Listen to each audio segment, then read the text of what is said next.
Yes, guys. Welcome back to another stream. Yo, I got a different light angle because I finally replaced the light. Yeah, in fact, it's just bare shiny on my head, so I don't like that. What's that, boys? Turn it off. Yeah, that's too shiny. My head's too shiny, man. I ain't got the hairline for that. Yeah, that's better, innit? That's better. Yo, what you saying? Yo, yeah, I finally got a light there, yeah. Who remembers when I used to have the bulb? You remember I had the glass bulb? Yeah, the bulb that I used to like put in the camera. Like, yo, I got a bulb. Yeah, anyway, so I replaced the bulb went. That's why I took the bulb out, and it never replaced it. Anyway, so today I've replaced the bulb. Also, yeah, what happened? Real talk, yeah, genuine question. What happens if you put a non-dimmer bulb in a dimmer bulb thing? You get me? So basically, that light's dimmer switch. Yeah, you can turn it up and down, but it's not an actual dimmer light. So I don't know what the situation is there with that. Like, what's the situation in it? What's the situation, boys, with that? Is that okay, or is it gonna blow up? Or is it gonna blow up, man? What are you saying, man? I'm waffling, but I genuinely don't know. Is that okay? Like, why you got two different bulbs, man? Anyway, it's weird, man. Yeah, Steve, shout me if you want the link, bro. I'll give you the link if you want to jump on in it. Let me see who's in the building. Anyway, big up to Canyo, big up to PJ, big up to Dylan, big up to Shambles, Montel, big up Liam, man. EB, Ash, come on, bro. Big up Gareth as well. Tim's there. What you saying, lad? Jeremy Doku, the goats there. Big up Con Artist. Big up Crush. Says New York Sky Blue. Who else is in here, man? J Claus, Rohan, the Blue Boomer. Come on, man. Big up to everybody in the building, man. Smash these likes up as well if you've not done so already. In fact, let me get these comments up on screen, man. Chat. I can't believe it, man. I can't believe it. The Elliot Anderson rumours have begun. I knew he'd be interested. I knew the rumours would be interested in this guy, man. The journalists are on it already, which is interesting, man. Jeremy Cross, he's the first one to say it, but he says that Pep Guardiola has been closely monitoring the progress of Nottingham Forest Elliot Anderson, becoming a big fan of the England international. The 22-year-old has emerged as a top transfer target should Guardiola decide to bolster his midfield next summer, which we will, because we'll need at least one, maybe two, maybe three. However, City will face competition from Chelsea. So obviously it's early days at the moment, boys, yeah? But the Elliot Anderson rumours have begun, man. Yeah, Elliot Anderson. You're not sure about this one. What, you don't rate him? Yo, you let me know if you want the link as well. You don't rate him, bro? I rate him, man. I rate him, bro. I think he's good. Now, I'm not at the point yet where I'm like, yeah, sign him, defo sign him, because I need to watch him more. I've only watched him about 10 times. But whenever I watch him, I think he's a good player, man. Honestly, I think he's a good player. Chris says, any homegrown player that is cooking will be there. Whether it's Anderson, Wharton, or both will be sniffing, says Chris. Now I hear it, man. Elliot Anderson is Calvin Phillips 2.0. He's not. He's just not, is he? He's not, bro. Calvin Phillips was never, ever good enough, man. It's not. Why you guys got such PTSD, man? Zohib, bro. It's not. It's not, man. It's not a Calvin Phillips regen. It's not a Calvin Phillips regen. Do I think he's 75 mil? Do I think he's 75 mil? He's nowhere near 75 mil. Yeah, but if that's what we got to pay to get players through the door, that's what we got to pay. I'm not asked about the money anyway. He's far better than Calvin. Bro, he's well better than Calvin Phillips, man. The guy can actually run. Yeah, Calvin Phillips couldn't move, man. I never wanted Calvin Phillips at this football club, man. I always thought he was overrated, man. Yeah, guy couldn't move. He can only play in a double pivot. He's slow. He's just not very good in it. Yeah. This guy can run, yeah, up and down the pitch, right? He can put a tackle in. He's technically very good on the ball as well. And I just think, bro, I think some of you guys are doing too much. Now, I'm telling you this now, yeah? Yeah, now, for people that don't know anything about him, he was previously at Newcastle, and then they sold him to Forest. However, I don't think they actually wanted to sell him. I think they maybe had to sell him for, like, you know, PSR. I think they had the PSR problem last summer, and they were like, yo, we need to sell someone. And obviously they didn't want to sell Bruno or Isak or whatever, so they just sold him. But they didn't really want to sell him. I don't think they actually wanted to sell him. It's just one of them that they had to sort of sell him, man. Get me at least saying Anderson. Anderson's got to be on the list, 100%. Can we stop comparing? Unfortunately, bro, because we've signed Phillips, who's an English midfielder, every time we sign an English midfielder, now everyone's just going to compare him to Phillips, man. Honestly, Gary, mate, I don't know. I need to go and get a proper one, man. Anderson can do everything that Burnley can do at a younger age. Well, he's that sort of player. He's that sort of player, and he just gets involved, and he just does everything, man. And I think we need someone like that in I think obviously Gibbs White was probably that type of player that they were looking for. I think they're clearly looking for someone to do up and down the pitch. We were linked with Gibbs White this summer just gone. Obviously, that didn't go through. I still think City are probably going to look at someone in that. And obviously, again, remember what Viana said in his interview. They're looking at players that are very physical and, can move. And I think Anderson is that guy. He gets stuck in. He can run up and down the pitch. And obviously, you're right, because obviously Bernardo Silva is going to leave at the end of the season. We all know that, yeah? Unless you're living in a cave. So we need someone to be able to, put the energy in and get up and down the pitch. And I think he can be that guy. Baleba for me, I like Baleba. I do like Baleba. But for Baleba, for me, I just don't think he's good enough on ball. I don't think he's good enough on the ball. I don't think he's technically good enough. Now, that doesn't mean he's not scored a screamer or he's not done some nice passes. It's just when I watch Baleba, I just think it's all off the ball. Everything is like off the ball. And I think he's amazing at that. I honestly think he might be world class at it already, yeah. But when it comes to being on the ball, I think Anderson and obviously Wharton are clear. Yeah. And this is the thing as well that I'm saying about and what I've been saying about Wharton and Baleba. I think Anderson's the hybrid of them too. I think he's the one in between. Now, that doesn't mean he's better than either of them. Yeah, that's not what I'm saying. But I'm talking about, I think he does a bit of everything. Yeah. I think he does a little bit of everything. Too much hype. You don't rate, bro. You don't rate. What's this? Rodri on about leaving. Yeah, I did see something about that before, but I've not I don't know what it was. Let me see. Let me see what it is.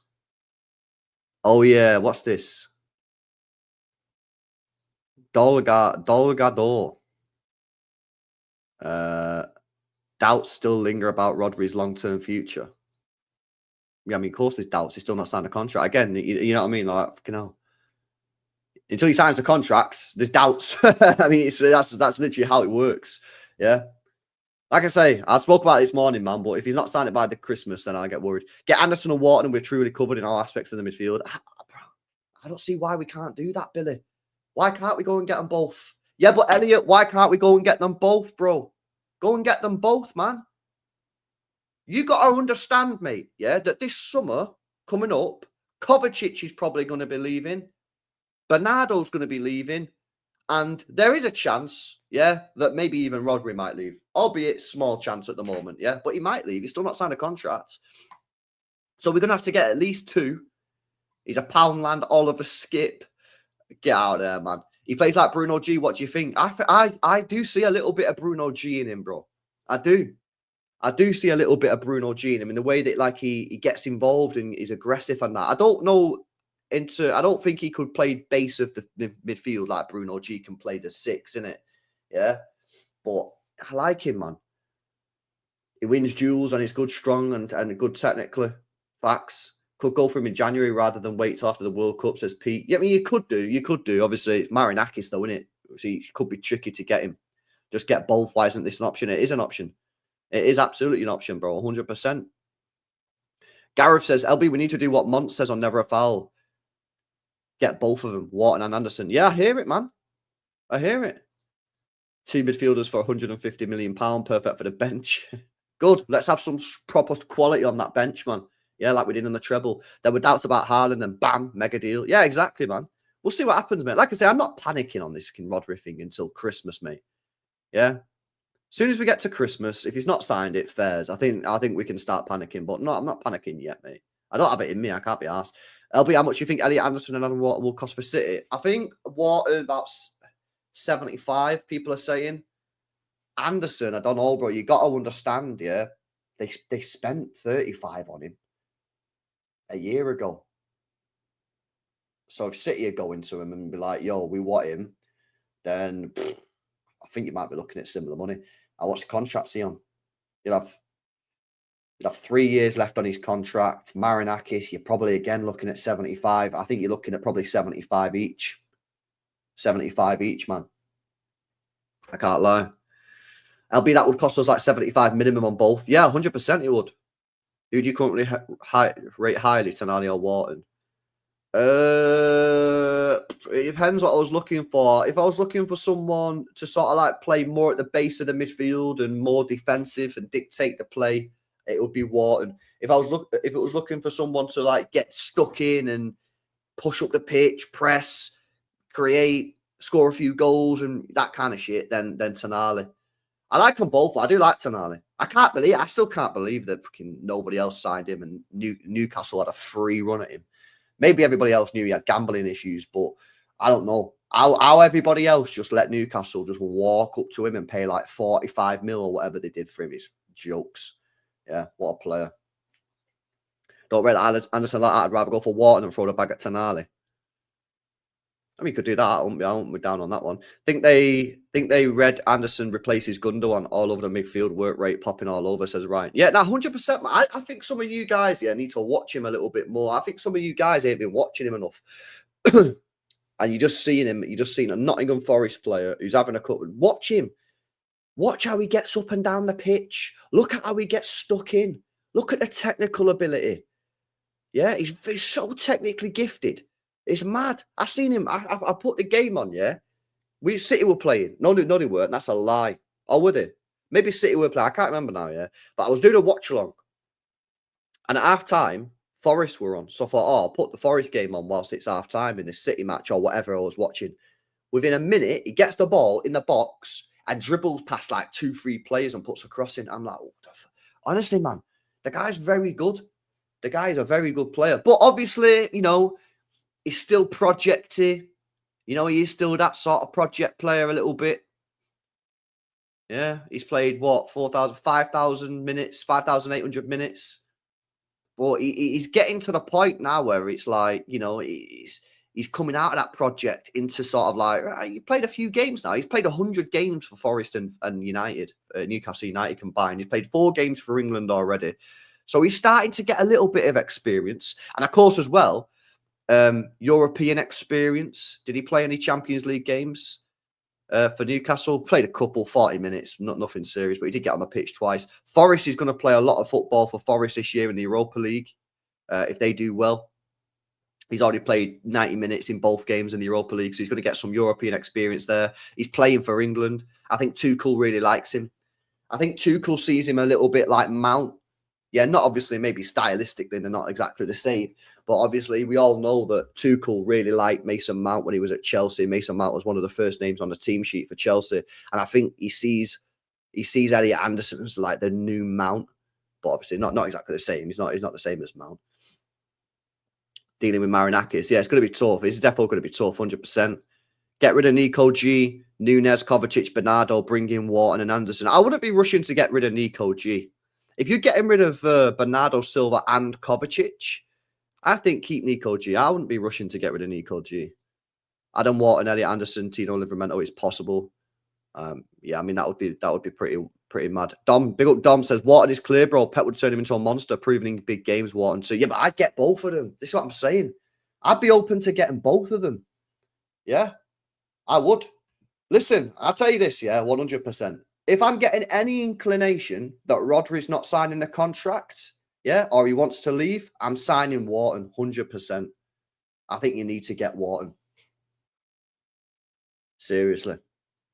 Monson says, mate, Anderson's nowhere near good enough. I've seen him since he was 17. He's had 50 games for Newcastle, scored 0 goals. I'll tell you now, if City buys Anderson, City will not win fuck all, says Monson. Fair enough. Fair enough from you, bro. That's your opinion, innit? You've seen him much more than me.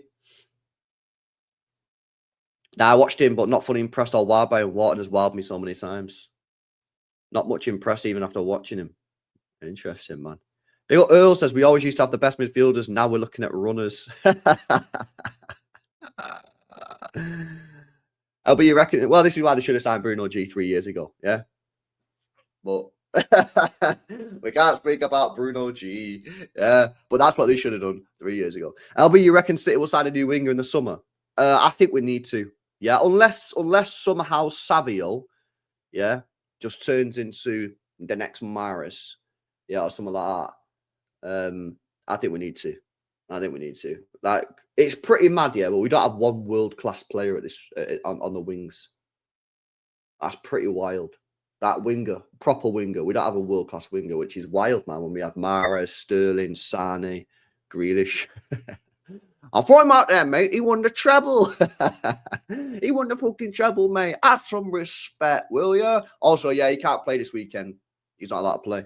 Yeah, but you know what I'm saying?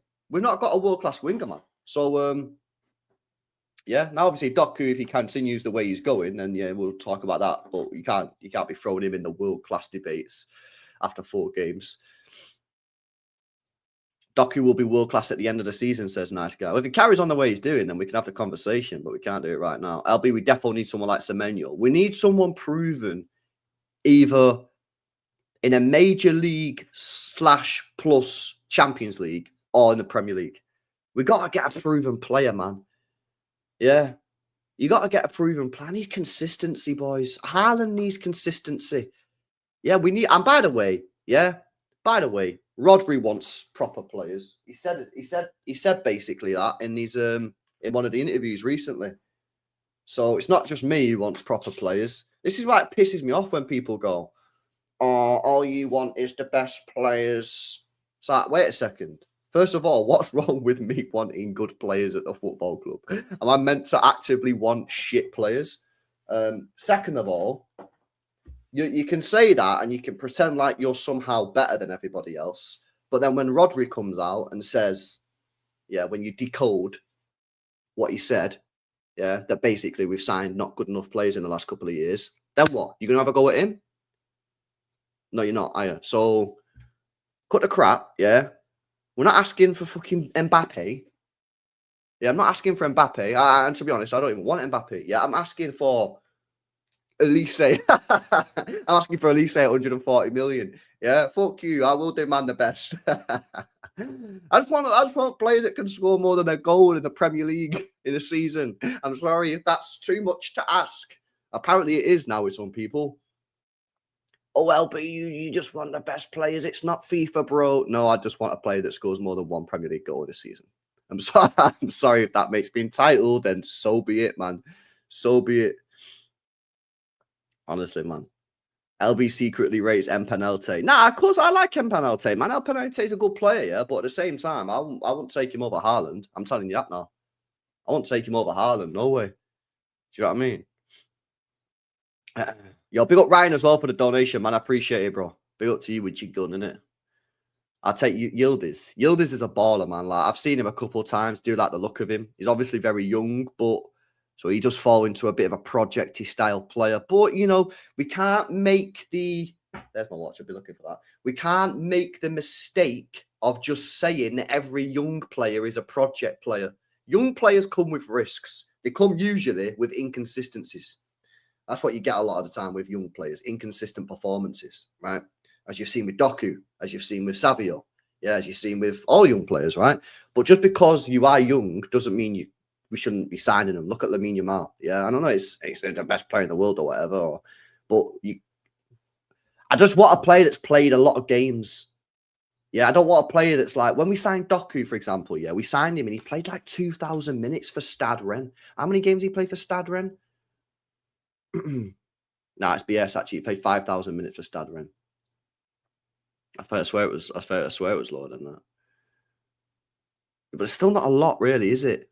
Rodri does that in 1 season. Do you know what I mean? Rodri does that in 1 season. It's not a lot. I want a player that's played a lot of minutes, man. And ideally in a top league or Champions League. I want our second goal scorer not to be own goal. Esteve, bro.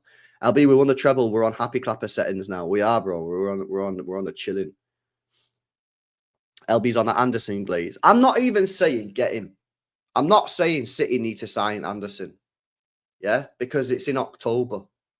What I'm saying is we need a midfielder next summer. 100%. We all agree on that. Maybe 2.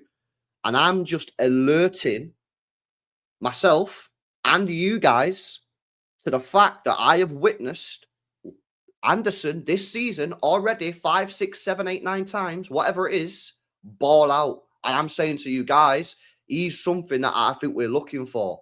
Someone that can run up and down the pitch, someone with good technical ability, someone that can make a tackle. Yeah. And he's played Premier League proven. Yeah, he's done the Premier League. He's playing in Europe. He's now playing for England. I'm just letting you guys know. I'm not saying we have to sign him. Yeah. Maybe if I watch him more, give me another couple months. So maybe in January, February, I'm like, yo, we need to sign this guy. But at the moment, he's on my shortlist. Basically, yeah, I'm making a shortlist. And he's on my shortlist, man. You know what I mean? Liao, bro, I'm just not a massive Liao fan. I've never really been a massive Liao fan, to be honest. I have a feeling Savio might still go to Spurs. Maybe.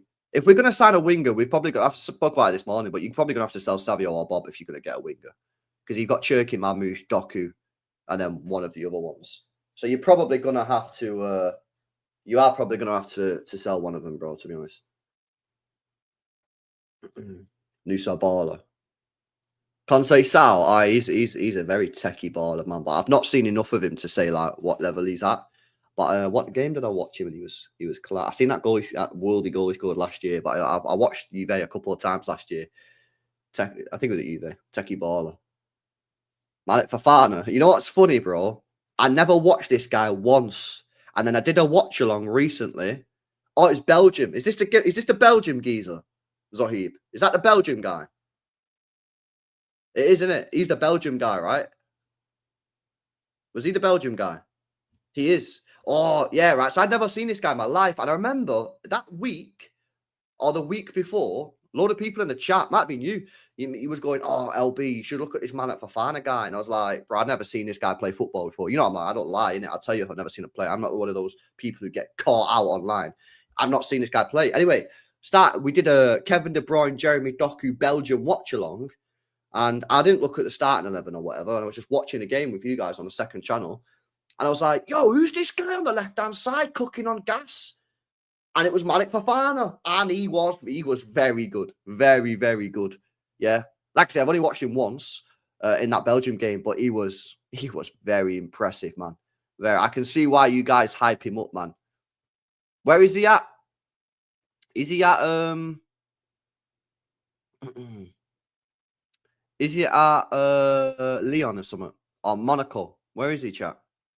Lyon, yeah, Lyon. I thought it was at Lyon. Yeah, he looks a good player, man. He looks like a good player. We got Adam says, sell Kovacic and Bernardo, buy Wharton and Anderson, sell Savinho and buy Elise. Sell Ake, buy Schlotterbeck. Just remembering cooking United in the Europa League second leg. Yeah, I don't remember that, bro. I remember the game, but I don't remember cooking. Yeah, I've seen a couple people speak about this guy. I've never heard of him in my life. LB, what do we do if Cherki plays on right and he absolutely cooks for us? He played on the right for Lyon 70. I mean, what do we do? What do you mean, what do we do? Like, we keep playing him on the right, innit? We keep playing him on the right-hand side. Are you talking about, do we then sign a winger? It depends on how much he cooks. You said absolutely cooks. If we play Cherki right winger and he absolutely cooks, which is what you're saying right there, then we don't need to sign a right winger. Yeah, or maybe we sell Savinho or Bob and upgrade the backup position. You could do that. Or you just, buy someone to compete with Cherki. Yeah, then Cherki can compete right wing, compete as a 10 or whatever. But if Cherki plays right wing and he cooks, good. I want all my players to cook. Yeah, I want Doku to cook. I want Bob to cook. I want Savio to. I want all my players to do well.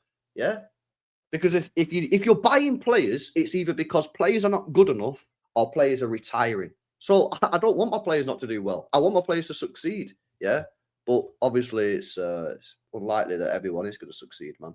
It's just the way it is. It's just the way it is. Foden is done playing for England under Tuchel. I don't think so. I just don't think. I think he'll be in the next squad. I just think you didn't want to play him in the next one. Hear me out. Get Wharton and move Nico G as an 8.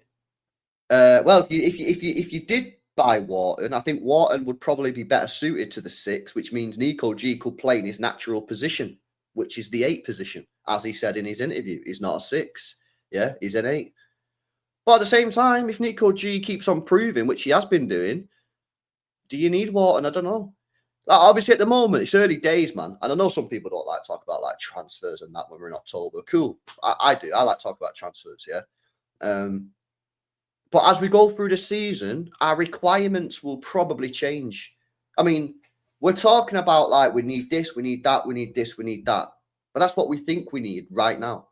By the time we get to next summer, we might be going, yo, Ike Nori's trash, O'Reilly's trash. We actually need a left back.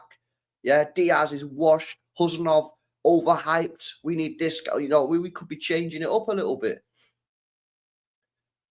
So it's early days, but things will probably change as we go through the season. What happens if Doku falls off and he just has 4 good games and that's it? He's just shit. Then what? Then all of a sudden we need a left winger. What about if Bob starts cooking and turns into next Messi? Then we need a left winger. Yeah, so we don't know, innit? Yo, big up to Foggy says, yo, LB watched the game last night out here in Turkey. He was really impressed with Anderson again. Yeah. Me too. I was in Turkey, unlike you. But yeah, I'm impressed with him, mate. I'm impressed with every time I watch him, I'm like, I just think he's got everything that we're looking for in a midfielder. Yildiz is a beast. LB will be a great addition. I really like Yildiz. I do like Yildiz. I do. Off topic, but I still think Bar and Race won't make it at City. I mean, it's early days, and I've not seen much of Juma Bar. I've not seen much of either of them, but from what people are saying is like they don't look quite up to the level. But this guy's 19, bro. I mean, we found it the other day, didn't we? Vita Hayes, 19 years old. And how many games did he play for Palmeiras? 19, was it? What did he play for Palmeiras? So, you know, again, like, I don't think you can really, like, look at Vitor Hayes, yeah? How many games did he play? Yeah, bro, he played 22 games for Palmeiras, right? So, I don't think City spent 30 million quid on Vitor Hayes after watching 1,800 minutes and went, he's the finished product. I'm pretty sure they knew that he needed a lot of development. I'm also pretty sure that after 7 games at Girona, that you know what I mean? Like, the point I'm making is like, we've got to give these players time to develop, bro. There's no way we bought this guy after 22 matches for Palmeiras and went, yo, this guy's ready to come straight into our first 11 week in, week out. No way. No way. Who did they think they were buying, mate? Who did they think they were buying?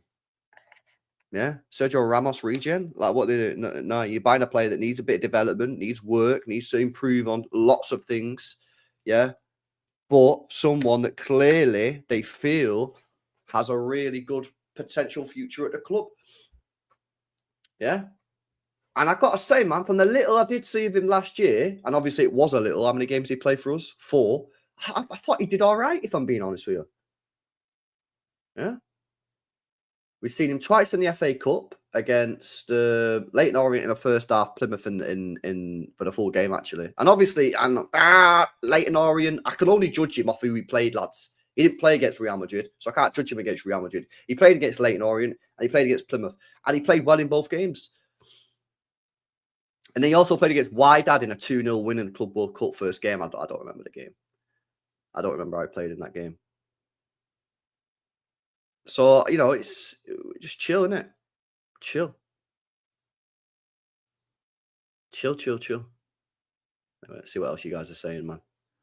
LB, what do you think of Rodri, Nico, Tijani midfield, play Foden right wing coming in, creating a box midfield, especially against away sides like Bayern Munich? I don't hate it. But where's your right wing width? Nunes, nah, no thank you. Huzanov, nah, no thank you. So, you know, you've not really got much out there on the right hand side. But if you go into an away game and just want to stink the gaff out, you know what I mean, make that midfield really tough and hard to get through and, you know, difficult to play against. You could do, but obviously from an attacking point of view, you're obviously limited on that right hand side, isn't it? Bro, you go back for Rodrigo. I know we've said it before, but I feel so let down by Savio this whole Spurs saga. Genuinely think the new contract was so well, you know.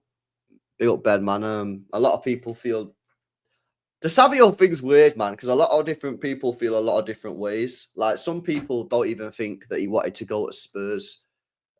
They just think that, why would you believe the newspapers and all that kind of shit, which it's obvious to me, in my opinion, that he was open to going to Spurs. And that was disappointing when I deeped that. I was like, yo, that's pretty mad that he would leave Manchester City, go Spurs. The new contract thing, I don't think it's a reward, because what you're rewarding, he scored 1 Premier League goal. He did okay last year, but it wasn't a new contract. So I don't know, man. It's weird. The Savinho thing's weird. It does split a lot of people, like, their views on it. I'm just very much on the case of, right, what's happened in the summer's happened. Okay, whatever. Kind of pissed me off that you would be open to the idea of going to Spurs, can't lie. However, you've got your new contract. You think you're mint. Go and cook then. If you think you're mint, yeah. And I like Savio. I think he's a good player, and I wanted him at City, but at the same time, I do feel a little bit let down by what happened in the summer. I'm not speaking for everybody else. I'm speaking for myself. If you don't feel let down, then don't feel let down. Cool. I did feel a bit let down with what happened in the summer. Whether it was going to happen or not. But it's done what's done. It's, let bygones be bygones. Yeah. And go and score me some fucking goals, mate. I'm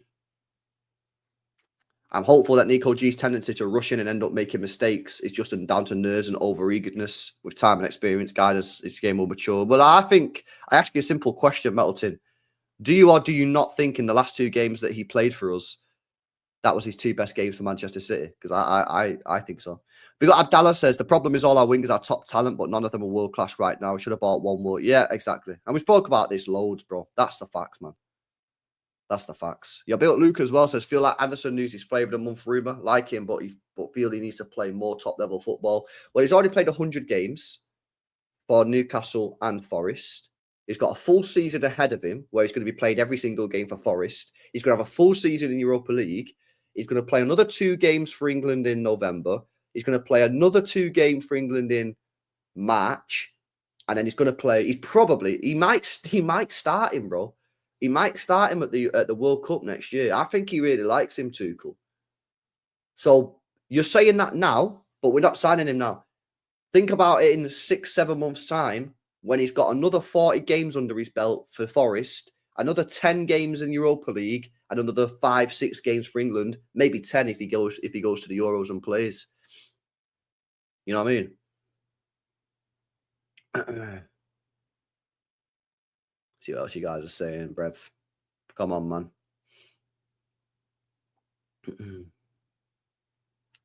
See what else you guys are saying.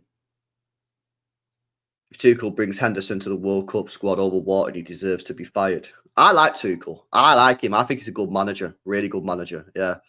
But he don't help himself. You know what I mean? He doesn't help himself. Why is he picking Henderson, bro? Like, what are you doing? So, yeah, I do like him. Yeah. I do like him, but at the same time, I don't know what he's doing. Yo, big up Abu Khan, man. What you say? LB, if you have Pedro Neto, I think Haaland will score many goals. Yeah, I'm not sure about Pedro Neto, man. I don't know if the guy's ever going to be a top class elite level player. I think he's a good squad player. And I think in time, when Chelsea sign better quality players rather than kids, I think he'll find himself on the bench. I think he's all right. I don't think he's bad. I just don't think he's elite. But I think he's a really good player to have in the squad. He's certainly not your main problem right now, I don't think. He's Wharton good defensively. That's off the chat, bro. See what else you guys are saying, man. Oh, yeah, I did see this as well. Yeah, Premier League clubs will vote in November on a new salary cap rule that limits spending to around the 5 times the lowest club's budget. Yeah, which is mad. So if Spurs, Spurs have got a big budget. Who's got a dead budget? Burnley. If Burnley can only spend £100 million, City can spend 500. I mean, that's still quite a lot, isn't it? Nah, I don't think that's right. I think this is the salary cap. I don't think the way that's worded is correct. Let me pull it up, bro. I don't think that's correct. I don't think that's correct, bro. I don't think that's correct. One sec. Let me salary cap. I think this is. I don't think it's on spend. I think it's on salary cap, bro. Yeah, here we go. Let's have a look. Premier League faces salary cap rule change. Executives fear plan to rein in football mega salaries will kill the best league in the world. Okay, so top flight clubs are set to vote on anchoring, which limits the amount of money a side can spend to a multiple of the amount the bottom side received in broadcast revenue and prize money in the coming weeks. Right, so how much would that be? Let's hit the grok, man. What did the bottom team earn last year? Right, let's see what that's saying. What would City be able to spend if this rule? 109 million. So we'd be able to spend 500 million, but that includes salaries, transfer amortization fees. It includes what's it called? It includes agent fees, all that kind of crap. Yeah. So it's not like you've got 500 million a year that you can spend on transfers. That's not it. I don't know what City are at. But yeah, it's not ideal. Yeah, Liverpool would be screwed, innit? Liverpool would be cooked. Maybe, I don't know. Why they vote on all this bullshit, man?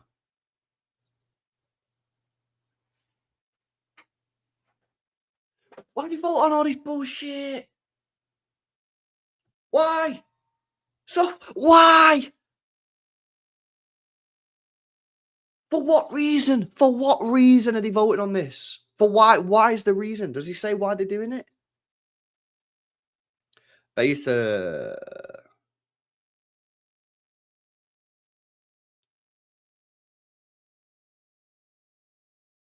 know. United are out against it. United are against it. City are against it.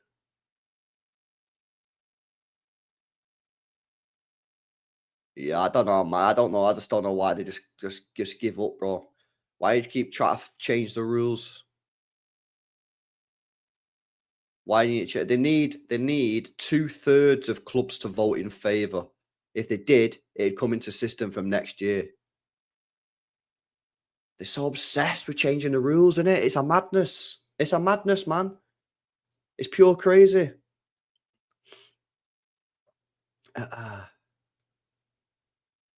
Madness, boys. Honestly, man, I'll be real. What's it? How would Churchill react to Tuchel being manager? What? I don't know how he'd react, bro. I don't know, innit? He'd probably just fucking say, go with me and fucking go win me the World Cup, bro. I don't know what he'd say, bro. I don't know, man. There's probably an AI of it somewhere. Because they know what we're the best at spending money. Yeah, I just don't get why they're doing it. Like, what's the point? What's the point? Anyway, critics say it's gonna hinder the Premier League because they're not gonna be able to get the top players in. Do you know what I mean? They'll all just go Real Madrid because they'll want to win the Premier League. I just think it's fucking stupid, mate. I just think it's stupid. Like, just stop it. Stop it. Yeah, why you gotta keep messing about with everything, man? Yeah? Why you gotta keep messing around with stuff? Why do people do this?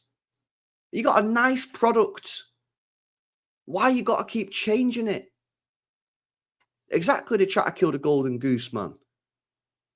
Leave it alone, man. Yeah, leave it alone.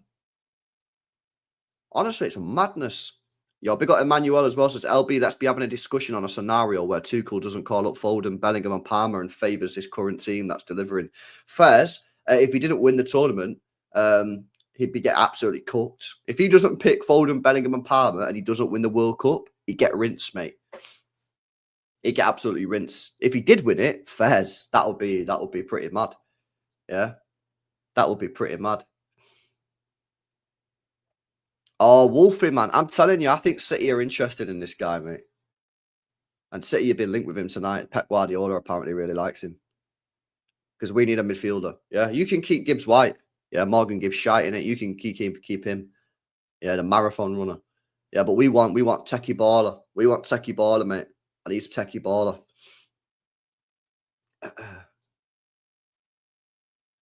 I'll be if City wins the 115 case, Matt Goldbridge will lose his head. Yeah, probably will, bro.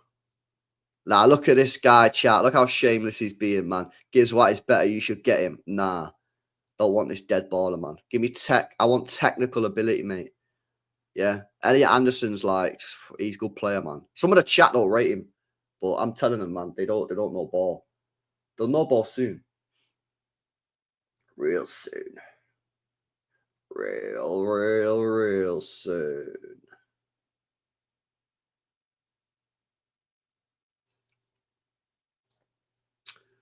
What else you guys saying? Billy says, I don't think Savio's going to cook, unfortunately. I bigged him up. I made excuses for him, but I don't think he's got the minerals to turn it around. We'll see, man. We'll see. Like, the problem that he's got now, Billy, is, he's under mad pressure. He's under mad pressure now. Last year, people was like, oh, I wish this guy'd score goals. But it was in his first year, whatever. Everyone was like, you know what? He's in a bad City team. And he actually done last year. He done all right. The only negative thing about Savio last year is he couldn't score goals. Yeah. Other than that, he was good. Assists were good. Take-ons were good. Worked hard. I thought he was pretty good. Like I said, if I had to rate his season out of 10, I'd probably give him a 6.5, which, considering it was in the worst City team in a decade, the team was in disarray, and it's his first season. He's 21. He can't speak any English. I think that's pretty good.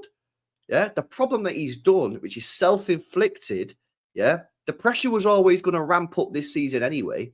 Yeah. It was always going to ramp up this season anyway because he's in his second year. But then with what happened with the Tottenham thing, I think the guy's just increased the pressure because people are just like, right, fucking hell, you wanted to go Spurs? Go on then, show us what you're about. And then he's got a new contract as well. So now it's like, you got to fucking perform, mate. Otherwise, what we're doing here? So I just think he's piled the pressure on, man. That's what I think he's done anyway. Yo, he's actually got his camera on, bro. Yo, mate. That's Savio, yeah? Yeah, man. As if I've only ever heard you on Yeah. I'm always driving in that, to be fair. So yeah, big up chatting that, man. What are you saying? Not much, man. Being dead on it with international, man. It's dross. I mean? It's dead, isn't it? Yeah, it is bad. I was watching the Latvia game yesterday, bro, and I know we won like 4-5-0 or whatever, yeah. But even that, I was just like, I was getting brain rot. You know how people say when you're on TikTok, you get brain rot? Yeah. I was getting brain rot watching City, man. Yeah, it's the Elliot face reveal. Nuts, man. Yeah. Now, what you said about this Savio thing, man? Where are you at with it? Because some people, I know this is defo from the summer. I definitely seen some people's opinions on Savio change based on the whole, based on the whole Spurs thing. Some people just choose to ignore it, but some people are like, I've had people, message me on Instagram, and say, LB, man, I'm really disappointed with Savio this year. I was like really rooting for him, and then all this whole Tottenham thing went on, and I feel like he's like, like betrayed us a little bit because he should have been this year. Should have been right, City fans. I'm about to show you what I've got now. And then he did that. Like, where are you at with it, man? You care about it? Do you know like what I think it were? Yeah. Do you know? Remember when they like were links and it were like he weren't even like training and that, and it were like we were almost something like that, and yeah. In the gym, like nuts. In gym and that, and I'm like, bit random, man. Like, do you know what I mean? Like, surely you'd be inside actual training ground and that, but I don't know, man. I don't think it helped him at all. The whole like saga and that. I think it. Yeah, I don't think it were good, man. But one thing I will say, to be fair, is he has played him on the left a bit, hasn't he? Do you know what I mean? Since like the start of the season. Yeah, well, that's not going to happen now. Nah, not with Doku. You can't change Doku. Mamouche is fit now. Yeah. Well, the only thing I can think is he going to play Mamouche on the right. I don't think so because he did that a couple of times last year, and I don't think it worked at all. If I'm being completely honest with you, bro. Nah, I wouldn't play Mamouche on the right, but I'm just throwing it out there. I mean, to be fair, I played Cherky on the right. I've had a few discussions if an international break, saying like I played Cherky on right and Doku on the left. I think you have to play Cherky because something for me, right? Even though I think we've been playing okay, in these games recently. And that Brentford game, first 45 minutes, I thought we played really well. However, the one thing that I did say, and I remember saying at half time, and I watched along, I said, even though I think we played really well, the one thing that I think it's been a bit disappointing is I feel like there's been a bit of a lack of creativity in the side. Like I feel like we passed the ball quickly, we were zipping it around, we created a few opportunities, we had a couple shots and that. But I felt like when the ball got to the final third, I thought, who's creating me a chance here? Do Yeah, you know yeah, what I yeah. mean? And Yeah. that's why I think for me, I agree. Yeah, I'd be putting Cherky on the right hand side. Yeah, with the link up in the Club World Cup as well, weren't it? Do you know, like with Foden and that? Like I thought the link up in that with Foden were mustard, to be fair. And then obviously the Wolves game I thought was pretty decent. It was sort of like the false nine though. You know, when he come against Wolves, weren't it? It was like false nine and like like a false 10, was it? Did he come on for Ireland? Yeah. Did He come on for? because he won me 300 quid. I had Haaland to score a hat trick, and Haaland got subbed off after 2 goals. And then he come on and scored. I was like, fucking hell, what the fuck? And then someone in the chat was like, yo, LB, check it, because sometimes they do this super sub thing. Yeah, and I was like, all right, it was a free bet as well. So I went on and he said, paid out. I was like, yo, come on, man. Yeah. Fucking tidy goal as well, wasn't it? Yeah, it were. Yeah, he looked good, to be fair. And to be fair, what's in the Club World Cup, he's looked tidy. But I think, to be fair, the Spurs game was a little bit of a false reading, weren't it? Because nobody was good, really, when you look back at that. You know what I mean? The Spurs game at home, it was just... I think that was probably his worst performance of the season. As a whole, I mean. Obviously, there were moments where we've not played well. You look at the Brighton game away, I thought the first half was all right. Second half, I thought we played all right in the first half. Yeah, and I thought we just collapsed. And it'd be good to get Cherky back, man. And hopefully, I don't know, but have we actually got anyone injured? Have we got everyone fully fit? Well, someone said to me today that Rodri's fit, but I swear down, Pep said he's going to be 3 weeks or something. Right. No. Huzanov, I think will be fit. Nori, I think will be fit. Mamouche should be fit.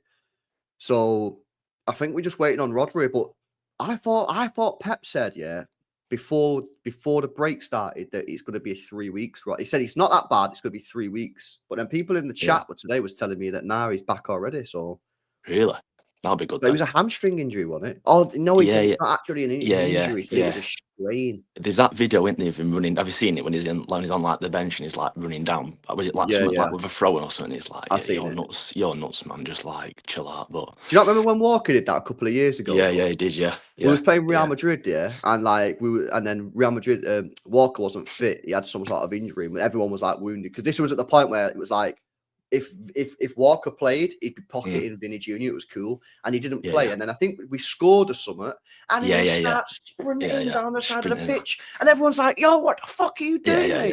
You're meant to be freaking injured, marking Vinny Jr. out the game. Guys running down the pitch, man. What the hell's going on here?"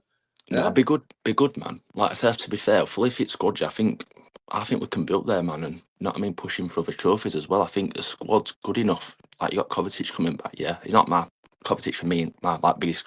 I'm not his biggest fan, but you have him around the squad, man. Not a bad squad player to have. You know what I mean? It's the only position I still think like I'm a little bit not too sure about is the right wing, but like I said, I play Cherky right. Give him a go, see what he's about. I would as well. And if not, then obviously we need to look at the January window, don't we? What you think we'll go in January window? I like us to and get two players in January. I don't think we'll sign a single player, bro. And by the way, I was someone last January. I was someone that was saying we need like minimum 3 players. Yeah, and Martin, remember those conversations? Martin was telling me that we was only going to sign 1, and I was saying, Martin, we need at least 3, and we ended up getting 5. I'm telling you now, this time my prediction is we won't sign a single player in January. Yeah, I don't think we'll sign a single player. Do you know who I think might go in Jan, to be fair? I don't know if you spoke about this. I reckon Aki might go in Jan, to be fair. I think he might, because apparently the guy told him that if he's not playing, he ain't going to World Cup. And he ain't going to play because he's not getting it left back anymore. And he's not going to play at centre half. Maybe he could be back up for Gavadio. But the problem with him is, bro, I don't know about you, but there was a game that I watched at the start of the season. And we can just put it down to match fitness if you want. And the guy put the ball in behind Ake, right? And he was so slow. I was like, oh my God, look how much pace the guy's lost. Now, that's either a match fitness thing. Yeah. It's either scared because he don't want to get his hamstring, so he's not sprinting, or he's actually just lost the pace, which does happen, and it will happen at some point. So we don't know whether that's the thing. But how many would that leave us with? That would leave us with Gvardiol, Diaz, Stones, and Nori. Yeah, but I know he's left back, innit? Oh, you're just doing centre backs. Yeah, because I don't consider Ake as a left back. Stones, Diaz, Guardiola. Because Huzanov can be in there, but he's kind of right back as well. You might have to recall someone. Maybe Vitesse. What's his minutes like? Not been seen much, to be fair. Yeah, he's played 500. Has he? Yeah, but it depends, man. You know, it's like football. Like, I've not watched him yet, Girona. And what they saying? What they saying about him? Mixed. Some people are saying he's done all right. The problem is, Girona have been shit. They've won one game in 8. And they've conceded a few goals in there as well. They've got about 5-0, 4-0, 3-1 in a couple of them as well. So he got sent off in one of the games against Levante. He got a straight red card. So some people have told me that LBE has not looked great. Some people have said he's done all right considering how bad Girona have been. You know what I mean? But maybe we need to watch a few Girona games. They've not played Barca or Real Madrid yet, so I imagine they must be playing them soon. What you saying about Mark Gay? I like him. I said last January we should go for him, man. And I still remember it to this day. Yeah, I might have to start taking receipts, man, on this because the chat always cook me and pull up my receipts. Yeah, and I need to start pulling up the chat's receipts because they cooked me and said he's a mid player, and I said no, he's not. He's a very good player. I would have gone and got him last January.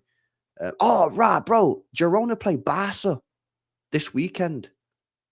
Saturday. Is it? 3:15. When does City play? 3 o'clock. No way. You taking a piss? No, Everton. 3 o'clock. Oh, man, what the hell, man? Why does it always happen? I might have to get second screen on the go or something, man. Fucking hell. The one time I actually wanted to watch it and we're playing at the same time. It's typical, that, man. Yeah, I'll put that on the second. I'll get that on the second screen, man. But what is it? Like, have you heard anything from the fans or anything like what they've been saying, or like have you not heard anything or about Hayes? Yeah. Oh, just not from Girona fans. Some City fans in the chat have watched him and said some have said he's been all right. Some have said he's been dead. Right. I did see, and again, it's one person. I did see one French guy who supports Nice.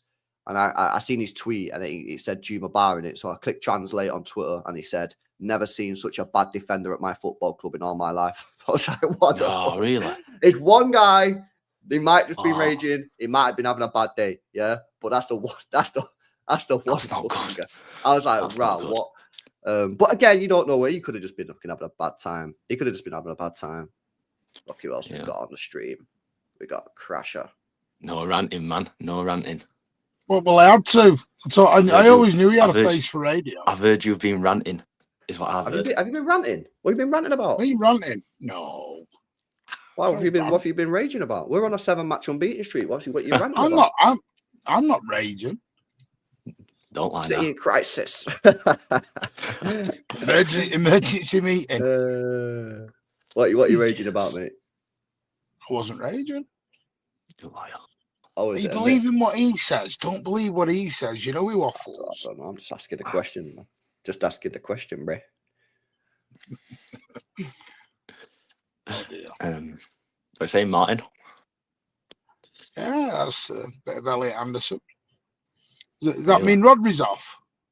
I ain't on this Elliot Anderson train, man. Bro, I'm telling you, man. Like you ain't on it. You are on it. No, I'm not. He's not on it. He's not on it. He ain't seen the light yet. He'll see it soon enough.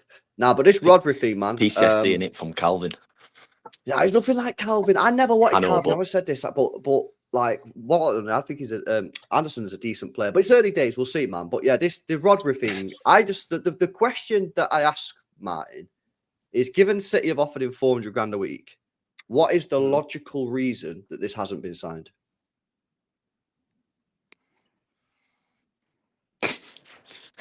I actually don't know. What's his current wage? My only worry is it's one hell of a downgrade from Rodri to Elliot Anderson, though, isn't it? No. And Anderson wouldn't be the Rodri replacement. He'd be the Bernardo replacement or the Kovacic replacement. I don't see Anderson as a 6. For me, he's a box to box. I can't see him as a Kovacic replacement. I can't see him leaving when he's going to have a plethora of clubs. He's not going to come and sit on our bench.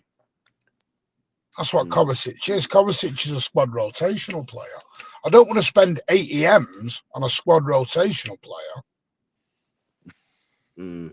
To be fair, if I'm spending 80 M's, 90 M's, I want someone to come in and do that straight out the gap. I don't want him bench warming. Yeah, but if you think about it, you're starting 11. Let's assume Rodri's staying in this scenario. You've still got Rodri, you've still got Foden, you've still got Reinders as your starting 3. So you need to replace Bernardo, you need to replace Kovacic. And what you can't you can do replace Bernardo. Go and get Elisa. Go and get Elisa. No, but I'm talking midfield Bernardo, not talking right wing Bernardo. Yeah, it's a bit. I don't always see Bernardo as a midfielder anymore. So how many? Yeah, but that means how many midfielders have you got then at your football club right now? We still got Nico J. Yeah, you got Rodri, Nico G, and Reinders. That's it, because Kovacic is leaving in the summer. No, because Foden's further forward. I'm talking in the two more. Oh, you talk about that. The 6 and the 8. Yeah. Foden's no. I would agree. I'm thinking of the money. It's a lot of money for someone. But you've got to pay the money, man. Because if we don't pay the money, we'll still be spending a lot of money, like 40 million or 50 million. We'll buy a player who's just not good enough. And then after 2 years, we'll all be sitting there going, yeah, he's not good enough, is he? No, because I agree. Listen, I'm actually, I do rate Elliot Anderson. I mean, personally, I'd rather go spend the money on Wharton. I know there's injury concerns. Why not get them both, though, Martin? Jesus, you're splashing the cash you here, aren't you? I got told this for a day. Splashing the cash here. Right, Liverpool just spent 400 million. You need to get 2 midfielders next summer. Bernardo's off. Kovacic is off. We need 2 midfielders. Rodri's 30. He might not even be here, but even if he does sign a new contract and hope he does. So is Nico Riley a permanent left back for you then? Yeah. Not permanent at the moment. But what I would say is on the few occasions that Nico O'Reilly's played in midfield, I don't think he's been great. When he's played left back, I think he's been exceptional, so much to the point that I know he's not getting back in the team when he comes back fit. He's got to find a way back into that. He's got to take the position off Nico O'Reilly. Now, maybe when Nico O'Reilly gets another opportunity in midfield, maybe he'll cook. But I'm just saying, every time he's played midfield, but I would agree with that. I mean, you put into bed the Naipan Echeverri stuff then. Does that mean they're off? Well, listen, if it was me, yeah, I would never have fucking loaned Echeverri, or I would have been playing him last season when everyone told me you couldn't get him in the team. Yeah, it's too early to play him, and then he plays him in the FA Cup final. Who go figure that. Yeah, Elliot, you was on that as well, weren't you? Yeah, we was like getting in the team. Elliot's his agent. Yeah, but people was telling us, "Oh, you can't play Echeverri, mate. He's too young. You stop speaking." People was actually saying, "Yeah, like it's North Korea. Stop speaking about him. He's never going to play." And then Pep brought him on in an FA Cup final. It was like a big fuck you to everybody that's been telling us to shut up, man. Jews want to know which one's the best. What's the best comment is, he's not used to playing in front of crowds. Yeah, I know. What? They don't know nothing about that South American league, bro. That's the facts, isn't it? Yeah. No, played in front of about 80,000, and rest, that's it.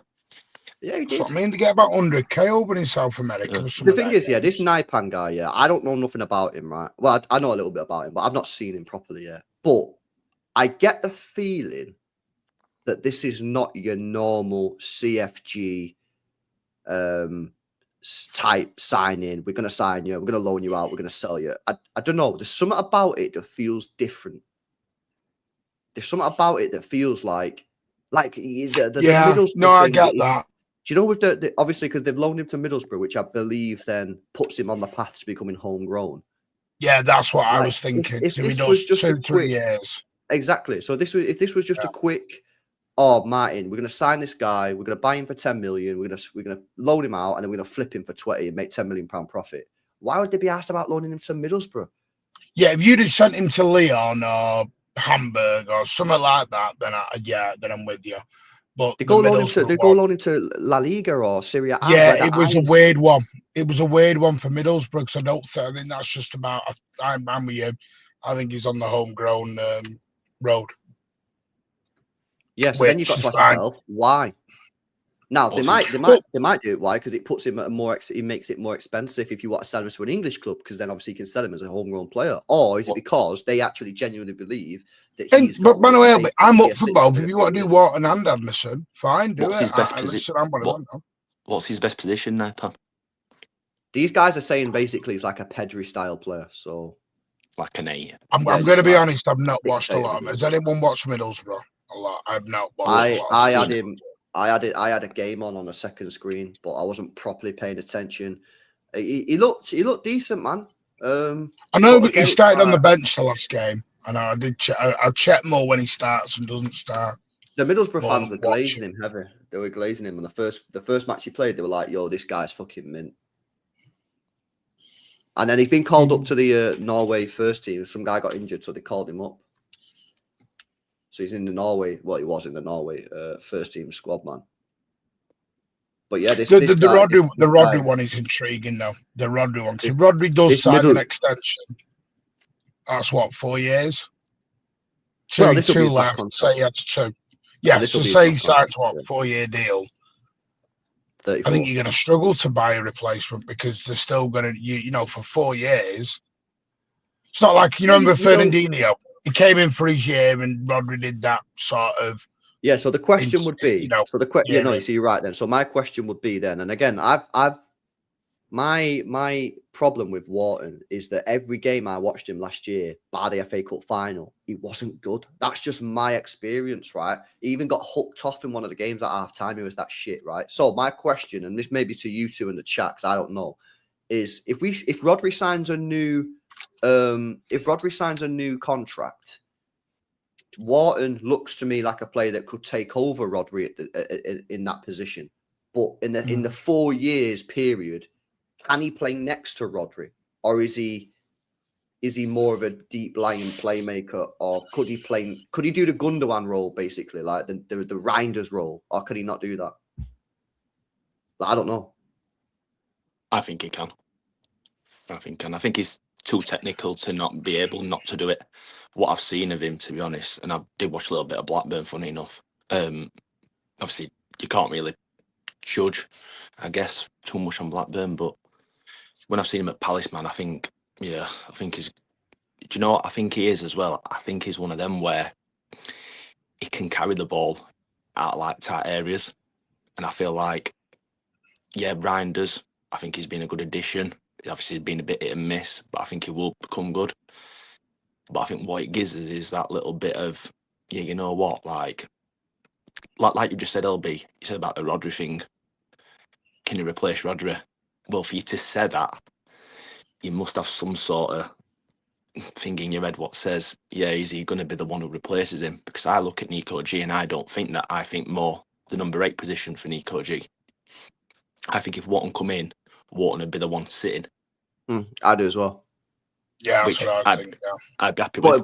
So then the question, that's the part of the question then. So if Rodri does sign that new contract, so you're not looking. So obviously, if Rodri leaves this summer, you obviously just need someone to come in and play that position, right? So maybe that would be Wharton. If he signs a new 4-year deal, you don't need someone to do that. You need someone to come in and play 20 games a season there. But fundamentally, you're going to be playing next to Rodri. You can't buy Wharton this summer and stick him on the bench and say, right, you're going to play 20 games a season until Rodri leaves when he's 34. No, not with the amount of suitors. But that's going to be the same with that's problem with Elliot Anderson. Elliot Anderson's going to have all these suitors after him as well.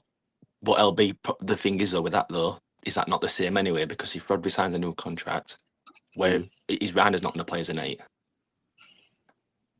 Well, they'd obviously have to. Well, the thing is with Reinders, I think Reinders can also play as a 10 as well. So he can get games as a 10, rotate with Foden. He can get games as an 8, rotate with either Wharton or Wharton if that's the guy you buy, or it would be Anderson.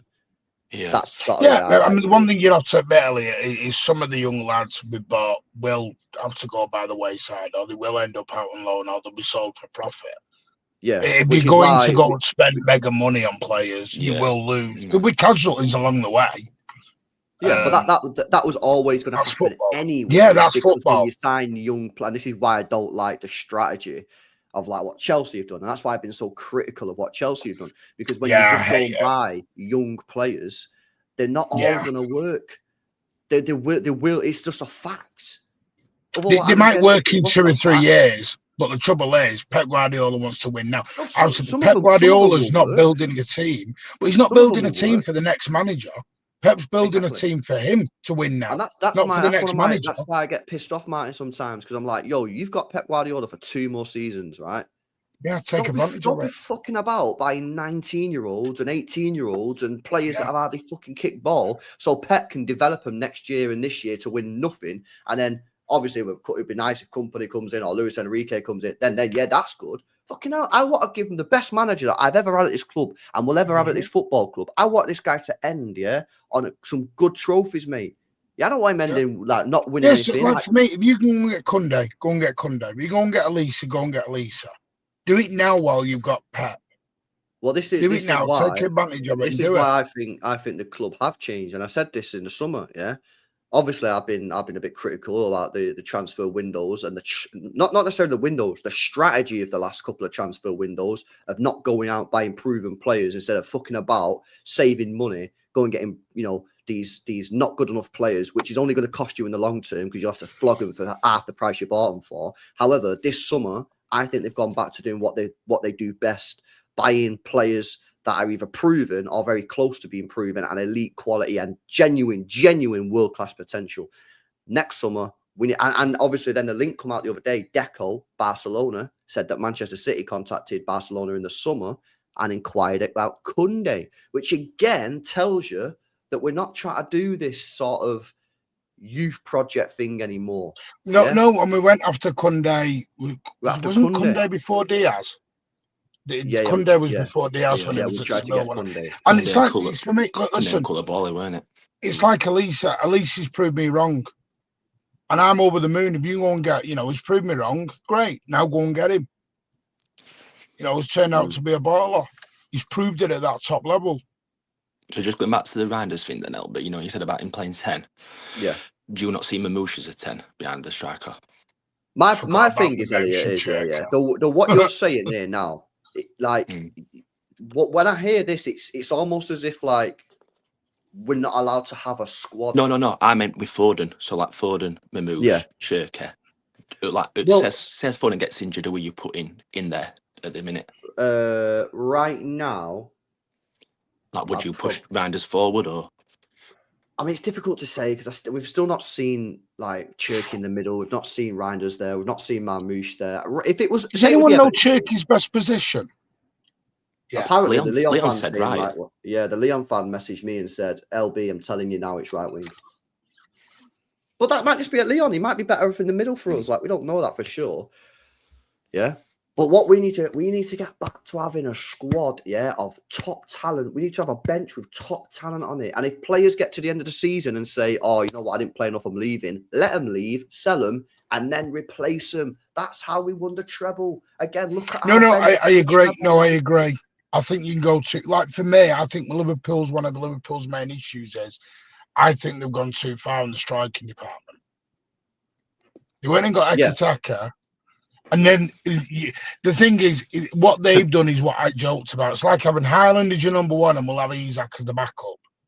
That's not going to work because Isak's not just going to sit there and rotate around. There are some players, LB, who are not going to rotate and they will not do it. They want to play.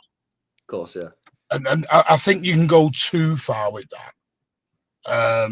But I suppose it's one of them. If Elliot Anderson wants to come and win trophies, then do it. In other words, I don't mind it so much because I don't expect them all to play 70 games and then they can fight over the Real Madrids and the Arsenals and whatever. And like you said, they don't want to be here, then fine. But I think what it was with me, I got a little bit pissed off with the Alvarez situation, etc. And players moaning and giving it a year and a half and then they're out. It's like, I think the Alvarez thing really got to me because it was like you knew Haaland was signing. You knew that competition. They virtually signed at the same time. I know one was January, one was March. But surely Alvarez was told Haaland was coming. But it's a win-win though, Martin. Yeah, I don't really moan about that.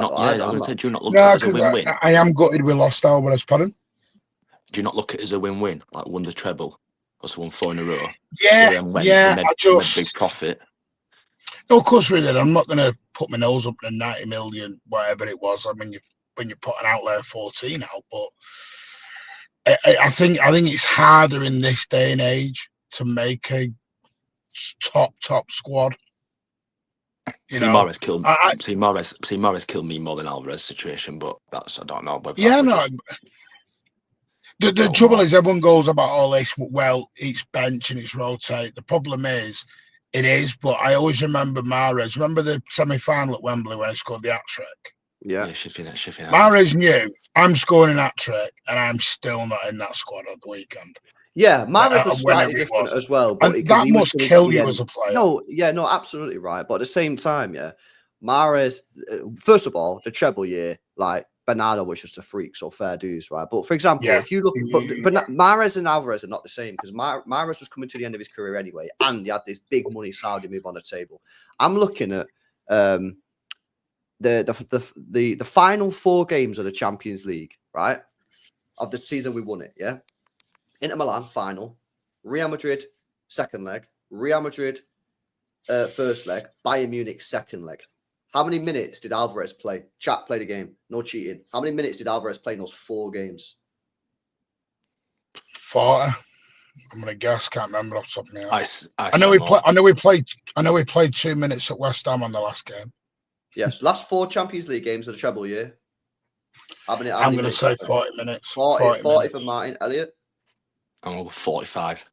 You know how many minutes he played? He's got up to not a lot. He's going to say like 9 minutes. 7 minutes. 7 minutes. Of course he's going to fucking leave. He's a fucking World Cup winner. He played 7 minutes in the final. Same with Gabriel Jesus, though, wasn't it? Jesus got to that level where it was like enough's enough, and he wasn't even a striker. He didn't start a single game in the Champions League knockout phase. Not a single game. I remember the West Ham game. Was it the West Ham game at home when we won the title? Do you remember he came on with with a minute to go, and you're like, "Are you taking a piss? Are you just taking a piss out of him here? Yeah. You're bringing him on to like waste time for a sub or something." So that's at the end of the day, that's the way the game goes. I mean, I've said this before, but when you unfortunately, right, having players like Haaland and Rodri is amazing because you've got genuine world-class players. The one major problem that it gives you is that you can't drop them. Spurs with Kane. Well, it's the same with Donnarumma and Trafford now. Listen, we were all kind of content with Trafford, but Donnarumma comes on the table and you're like, yeah, you can't. Yeah, do I feel sorry for Trafford in a way, but tough titty, said the kidder. The badge is more important than the name on the back. I've been ringing Newcastle, mate, for Tino. I'll be saying, yo, you want Trafford? We'll do a deal, man. You get Trafford, we get Tino. We'll give you some cash on top. Would you take Tino with them injuries? I'll go Livramento. I'll go Tonali instead of Livramento on me. Yeah, and I'm thinking of Tonali now. I'd go. The problem is with the midfielders. I think the midfield. You know how I talk about the market's dead. I think the midfield market's not dead. I think the midfield market's still pretty strong. The right back market is so washed. It's not LV. It's not Kunde, man. Go and get Kunde. Go and get Kunde. Yeah, but they've said he's not available. What did Deco say? Nah, LV. It's money, poor, man. It's poor. Put the money down.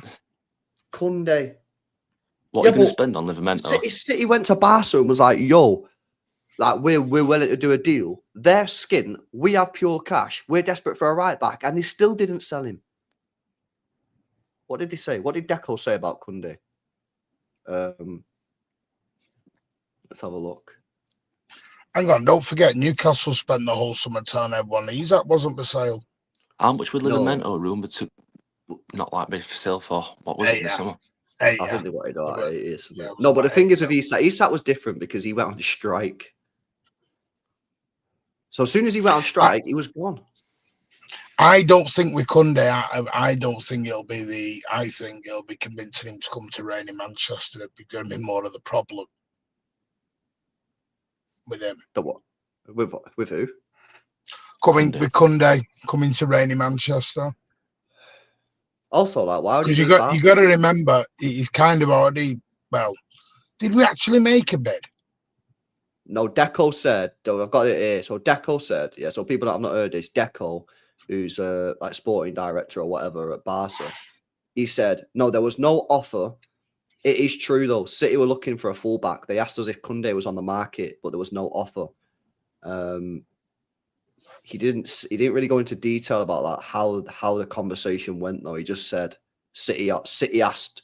He said City asked about Koundé, and that was basically it. So we didn't say you remember when we went for him at Seville? Yeah. We ended up getting Diaz. I'm sure we put a bid in, and I'm sure I'm sure it was something to do. He wasn't overly keen on coming into Manchester. I'd go full out for Koundé, man. You got to remember, it is a big ask to swap sunny Spain to come and sit in. Yeah, I know, but rainy Manchester on Deansgate.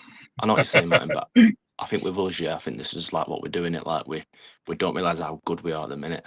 Well, I say at the minute, like for the past decade. You know what I mean? Like we've got Pep Guardiola as manager. You know what I mean? It's not like we've got. I won't say his name. Who you were on about earlier on comparing him to Pep. I wasn't comparing him. The Newcastle fans. Well, apparently, if chat are saying that Koundé just signed a new contract as well. Oh, well, that's that then. 5-year deal. What about Hakimi? I'd be down if he's not guilty in it. What about Cushion off to right back and go and get Mike Gay? I want Cushion off at centre half. Yeah, I don't. Well, long term. You need, for me, the problem with Huzanov at right back is limited going forward. You got the trouble is Libermento. Have you seen Libermento? I didn't realise he had that injury record on. He's got knees like my granddad. Yeah, it's not ideal.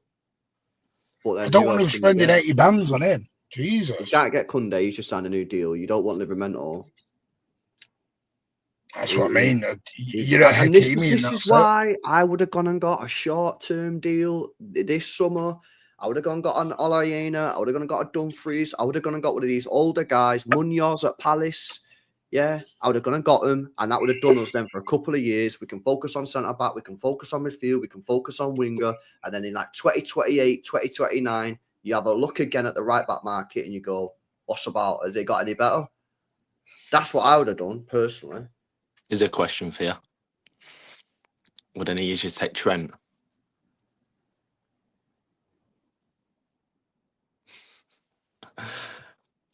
Yeah, I think I would take Trent, yeah. He's not getting off the horse. Yeah, I would probably take it. You're not giving up on that, are you, Elliot? I think he's overrated. Trent, man. I think he's overrated, but I would take him, yeah. I would. Especially in a Pep system. I would take him. I think he's overrated. In a Pep system, I think he'd cook. No, I think he'd cook in a Pep system. Plus, it would piss about, a million scousers off, so that'd be fun. Would you take him, mine? That'd be wild. Yeah, I'd just put a big wall display up at the bottom of Market Street saying this means more. I could feel that one myself. I could feel that one myself, man. Yeah, I would. I just don't know, man. I'm just looking around the market, Elliot, and I know you're saying it's not a bad market, but I don't. Yeah, the market is crap. Unless you put some serious poundage down. I think the market's crap. Yeah, I think the market's crap in general, though. I don't think there's many decent. This is why Elliot. He was talking Jed Spence a few weeks back. No. This is how bad the market is. I didn't want him. The chat wanted him. It was bigging up Jed Spence. Then was it the chat? Oh, the chat were getting on to me. God, we've gone down in the market here if we're at Jed Spence levels. I know.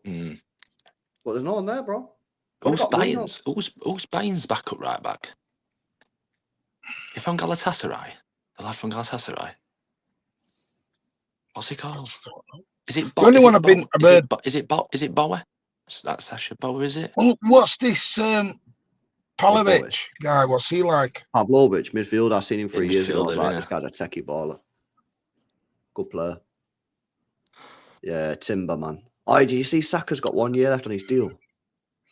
Sign new one, though. Don't say that. By the way, I don't know if you noticed, Igal's got a brand new level of top footballer. We went from world class to elite to alien. So elite's higher than world class. Yeah, and Alien. I said, are we just But making world class levels means you're the and putting best it in the together? world. So if it means you're one of the best in Exactly. the world, I how said can you you be can't above call best that in the world? elite. And then we went to Alien. No, it's mad. I'm like, where are we going here? Yeah, that's crazy. Yeah. That Timber. Yeah, that Timber. Big up Angels, man. That Timber's class, man. Arsenal. He's fucking. No, he's class. I don't think he's world class yet. I think it's too soon. Stick him in the world class category. Don't talk about world class and not Mahrez about being world class, Martin again.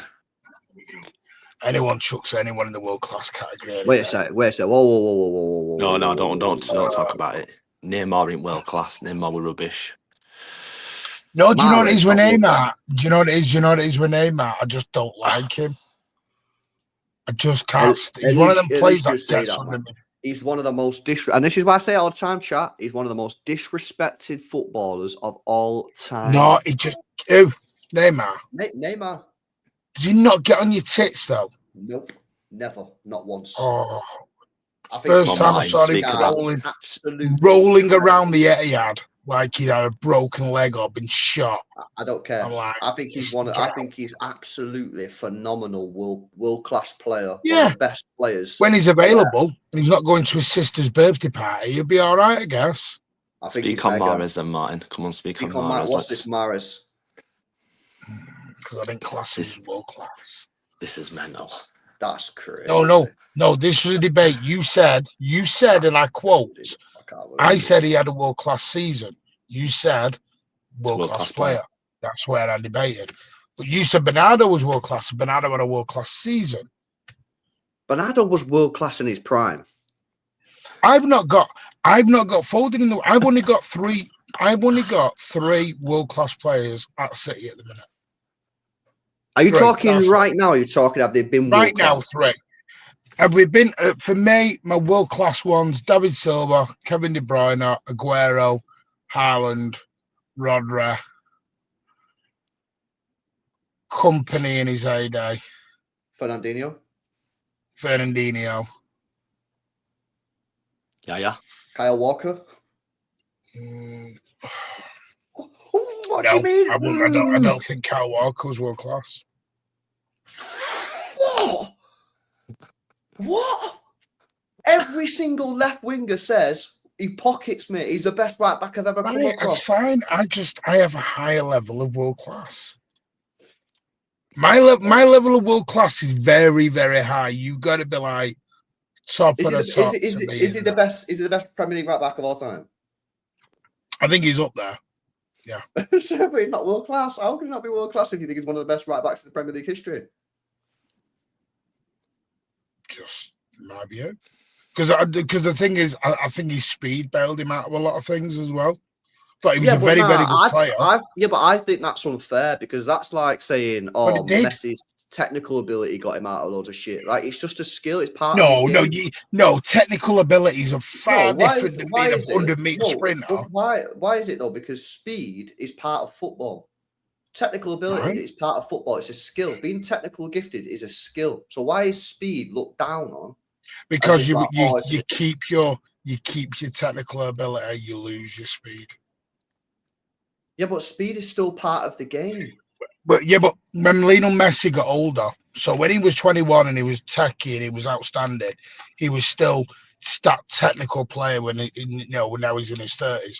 Kyle Walker took his speed away, dropped off a cliff. Yeah, but that's dropped off a cliff first. But it is fair. It's not about being fair. That's just my opinion. No, because I've got to challenge you. Because for me, you're saying if Walker didn't have that, but he did have it. Yeah, he did. So judge him with the speed because he had the speed. We're still in world class, Martin. No. Sané? No. No. I don't think Sané ever. In the bin. Sané, where's that come from? I think Sané would have reached it if he stayed. Or didn't get the ACL. How can you be world class standing on the halfway line with your hands on your hips? Are you ranking then, like above Mahrez as wingers? See, my world class is like Zidane, Busquets. No. Yeah. Who we've had like winger wise. Who we had, like I said, Aguero. No, wingers. Oh, wingers.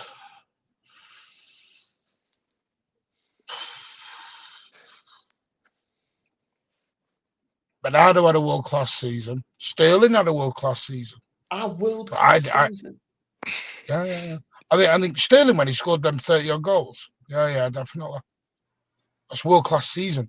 I don't think one season makes you world-class. You could have a world-class season, doesn't make you a world-class player. But do you not think Bernardo Silva was world-class for multiple years?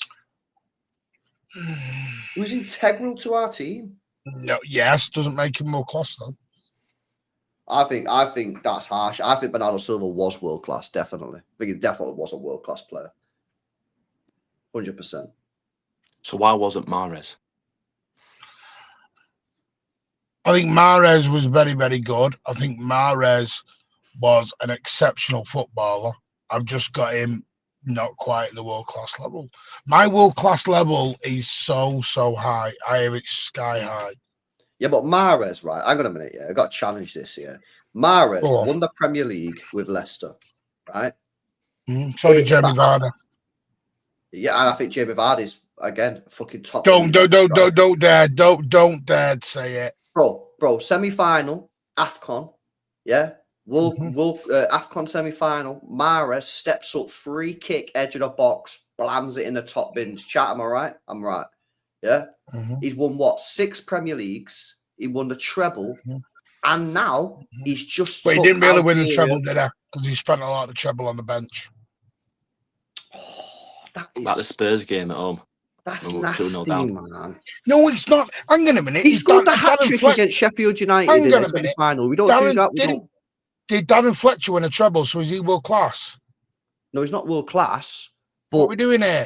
Mahrez scored a hat trick. Johnny Evans world class. Mahrez scored a hat trick, in the semi-final FA Cup to take us to the final. Sheffield United, championship level team. I expect that. He's still, but you're taking it away from him again. No, I'm not taking it away. But you're wanting me to put world-class levels at Sheffield United, bro.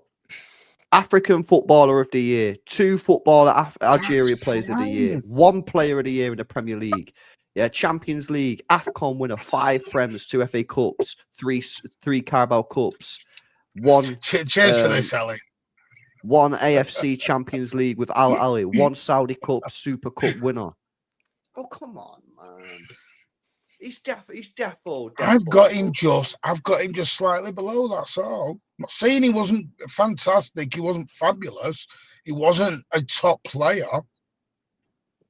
Just my world class. I don't have Phil Foden as world class.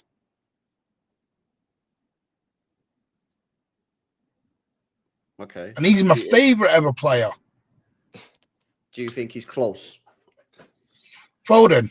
I think he's got a little bit to do to get into the world class bracket. Don't have Saka as world class. Toure. Yeah. You said no. I'm gonna. It's a personal thing with me and because of the way he was on the way out. Same with Tevez. No, listen. Maybe it's me. I take it to heart. I took the Tevez stuff to heart. This one was the best one. Cancelo. I do. Don't Cancelo didn't even have a world-class season. Nah, he couldn't defend his way out of a paper bag. Now, at one point, we were speaking about Cancelo as if he's the best fullback in the world. At one point, thank you. Yeah, for his attacking exploits, not for his defending. Oh, what? So why would you have Trent then? I'm not calling Trent. Well, hang on a minute. Well, where's the Trent? No, why would you have Trent though? You're changing the parameters of the debate here because I'm not saying Trent's world class. No, but you'd have Trent. Don't talk about Rivaldo. See what I mean? No, I didn't have Rivaldo as world class either. Rivaldo did it for about 2 seasons and then disappeared off the face of the earth. This one was the best one. Dani Alves. No, I said Dani Alves was world class. Oh no, you did. Yeah, you did. It was the one. No, I said. See, that's my level of world class. I'm talking like Cafu's, Dani Alves, that level. I ain't talking random. Suarez world class, Martin. Yeah. I think the Walker one's wild. Walker literally locked people up, man, for years. It's fine. Gerrard was Gary Neville world class. Was Gerrard? Well, yeah, at the time he probably was. See, my level of world class is top 2 or 3 in the world. In your Which position. one was it where you didn't? Not just whoever. Martin, which one was it who wasn't world class? Gerrard, Scholes, or Lampard? Which one did you say weren't world class? I think it was Gerrard. I didn't say it was world class. Gerrard wasn't world class. No. Again, what level below? Put Gerrard next to Zinedine Zidane, and you've got a massive difference there. Put him next to Luis Figo. Put him next to other people, Busquets. What are we doing there? Come on. Xavi. What are we doing there? But they're not even in the camp. But that's my world class level. There was nothing wrong with me having a high level on world class. I'm not every Tom, Dick, and Harry who someone has 5 minutes of greatness, suddenly they become world class. Gerrard didn't have 5 minutes of greatness, mate, as much as I don't like Liverpool. No, he slipped on his ass all the time and gave everyone the title. Don't let it slip. Wise words. He also won Champions Sorry, League. you didn't listen to he also won the FA Cup against FA Cup against West Ham? Yeah. Mm-hmm. Come right. on. And scored a belter at the Millennium Stadium. Absolute screamer of a goal. Calvin Phillips won English Player of the Year. Is he world class?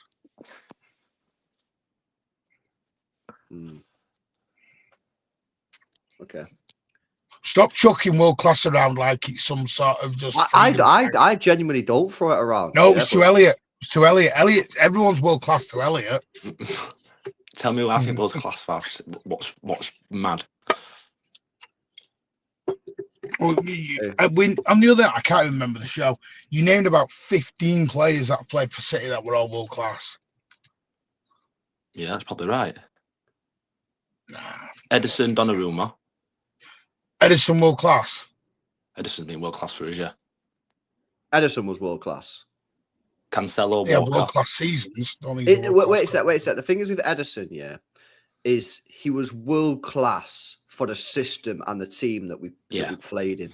Yeah, like he's nowhere near like the Courtois or Alisson. Yeah, that doesn't make him world class. But at the same time, yeah, it's a bit of a weird one, Edison. Like, because for me, Edison's the best goalkeeper I've ever seen with the ball at his feet. I find it hilarious when people say Neuer's better. He's nowhere near as good as Edison. Edison is clearly the best goalkeeper in the world with the ball at his feet, yeah. But does that make you world class when you're not that good a shot stopper, but you're world class for the system? I think he's been world class for us. I don't think he was at the end. I think he wasn't. The last 2 seasons, I thought. Wasn't even top 15 goalkeepers in the world. Sparkus is Brazilian as well. Don't get him on Donnarumma, man. Who? This bloke. Martin? Nah. Oh, Sparkus. Oh, not mate. Sparkus. He's not a Donnarumma. I fucking love Donnarumma, me. I'm in love, man. Yeah, honestly, man. Yeah, I've got to say it, man. This Donnarumma geezer, man, and if everything about him, man, his aura is off the charts. Yeah, I don't know, something about him. So I fucking love the guy. Yo, what a signing! What a signing! Like, when we got Trafford, like I was gonna get behind it. Obviously, like I was gonna be like, yo, come on, man, like next England #1, let's do it, yeah. But how can you not want Donnarumma over Trafford, man? What are we doing? Yeah, that's crazy. That's crazy. My dreams, to be fair, my dream signing, to be fair, man. Like when people do all these dream signings, him and Kunde in the summer. My God. Did you get the daily WhatsApp messages? Donnarumma. I thought it was his agent, the way he was carrying on. Well, I was saying we should get him, and obviously look what's happened since we've had him, man. Have you got his shirt yet? Yeah, I'm gonna get it Saturday, to be fair. For Everton game. Are you gonna get Donnarumma kit? Yeah. Yeah, I'm gonna get Donnarumma. I've never, ever had a goalkeeper kit in my life. I'm not really LB. I'm taking piss, man. Oh yeah. Anyone getting that green kit? You getting the green kit, LB? Oh, the tech one. The techie one. Another kit. Fucking hell. How many times we're going to wear that? Just the we're playing it next Tuesday. Yeah, didn't we wear that Oasis kit for like one game as well? That were good, weren't it? I didn't like the Oasis. That was at home, though. That was at home, though. Against Inter. That when De Bruyne got injured against Inter Milan.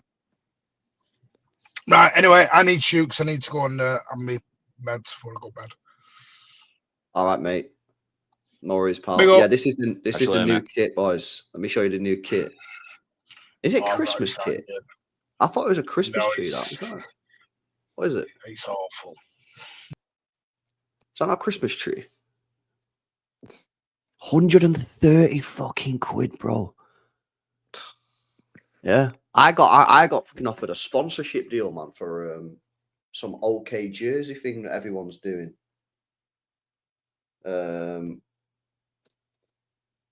So I don't know. I need to message him back, see what he's saying. When did it come out yesterday? This? I think so. Yeah, like what we're saying. What even is it? What is it on it? What's the Authentic EA Sports FC. So is it a FIFA kit? Basically for FIFA. Yeah, here's the description. Step on. Oh, look at this, man. Yeah. Step onto the pitch like the pros with the Manchester City authentic EA Sports FC jersey, crafted for the ultimate performance and style. Built with ultra weave fabric, this lightweight shirt minimizes friction while dry cell technology wicks away sweat to keep you cool and comfortable. A slim fit design, mesh panels, and a laser cut ventilation ensure breathability during every match. Featuring the Manchester City crest with an NFC chip, you can unlock exclusive content in EA Sports FC 26 with a simple tap. EA Sports FC, it's in the game, and now it's on the pitch. The MCFC EA FC jersey is a groundbreaking fusion of digital and real world football. Scan the crest and step into a new era where the virtual and physical game collide. Ascented by the Puma Cat logo and the Etihad sponsor branding, this jersey with short sleeves is finished with an authentic licensed product label. Comes in a box beautifully wrapped in tissue paper. My fucking best come with some tissue paper. It's 130 quid. So what we're saying then is that new kit what's coming out, that obviously out yesterday, yeah, that's going to be worn before the actual third team kit with the rain on. I think so, yeah, because they're using this for Villarreal, isn't it?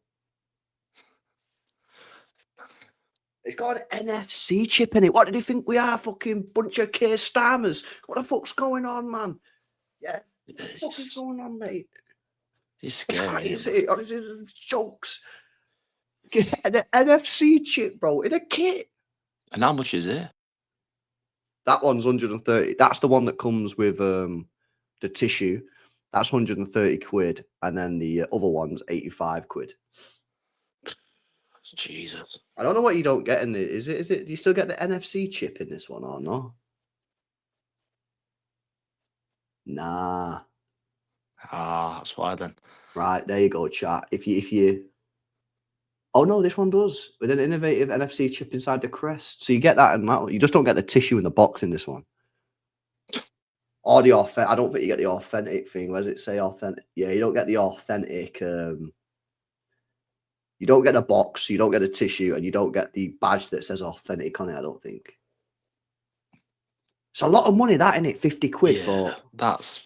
Has anyone even, like, ever compared the two kits to see if it's actually, like... different.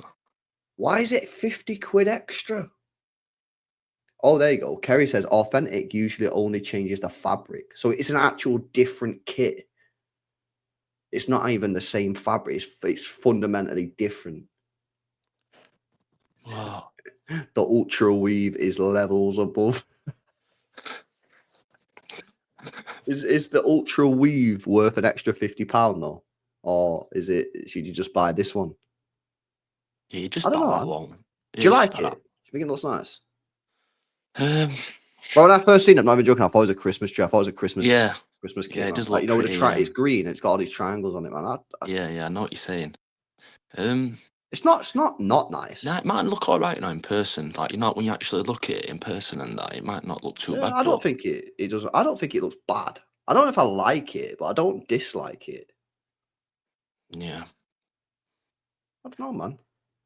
I'm gonna swing by. I still need to get me Cherky 10 kit. Have you got Cherky 10 kit, the black one? Nah. I got for the me, old one. That's an iconic kit, man.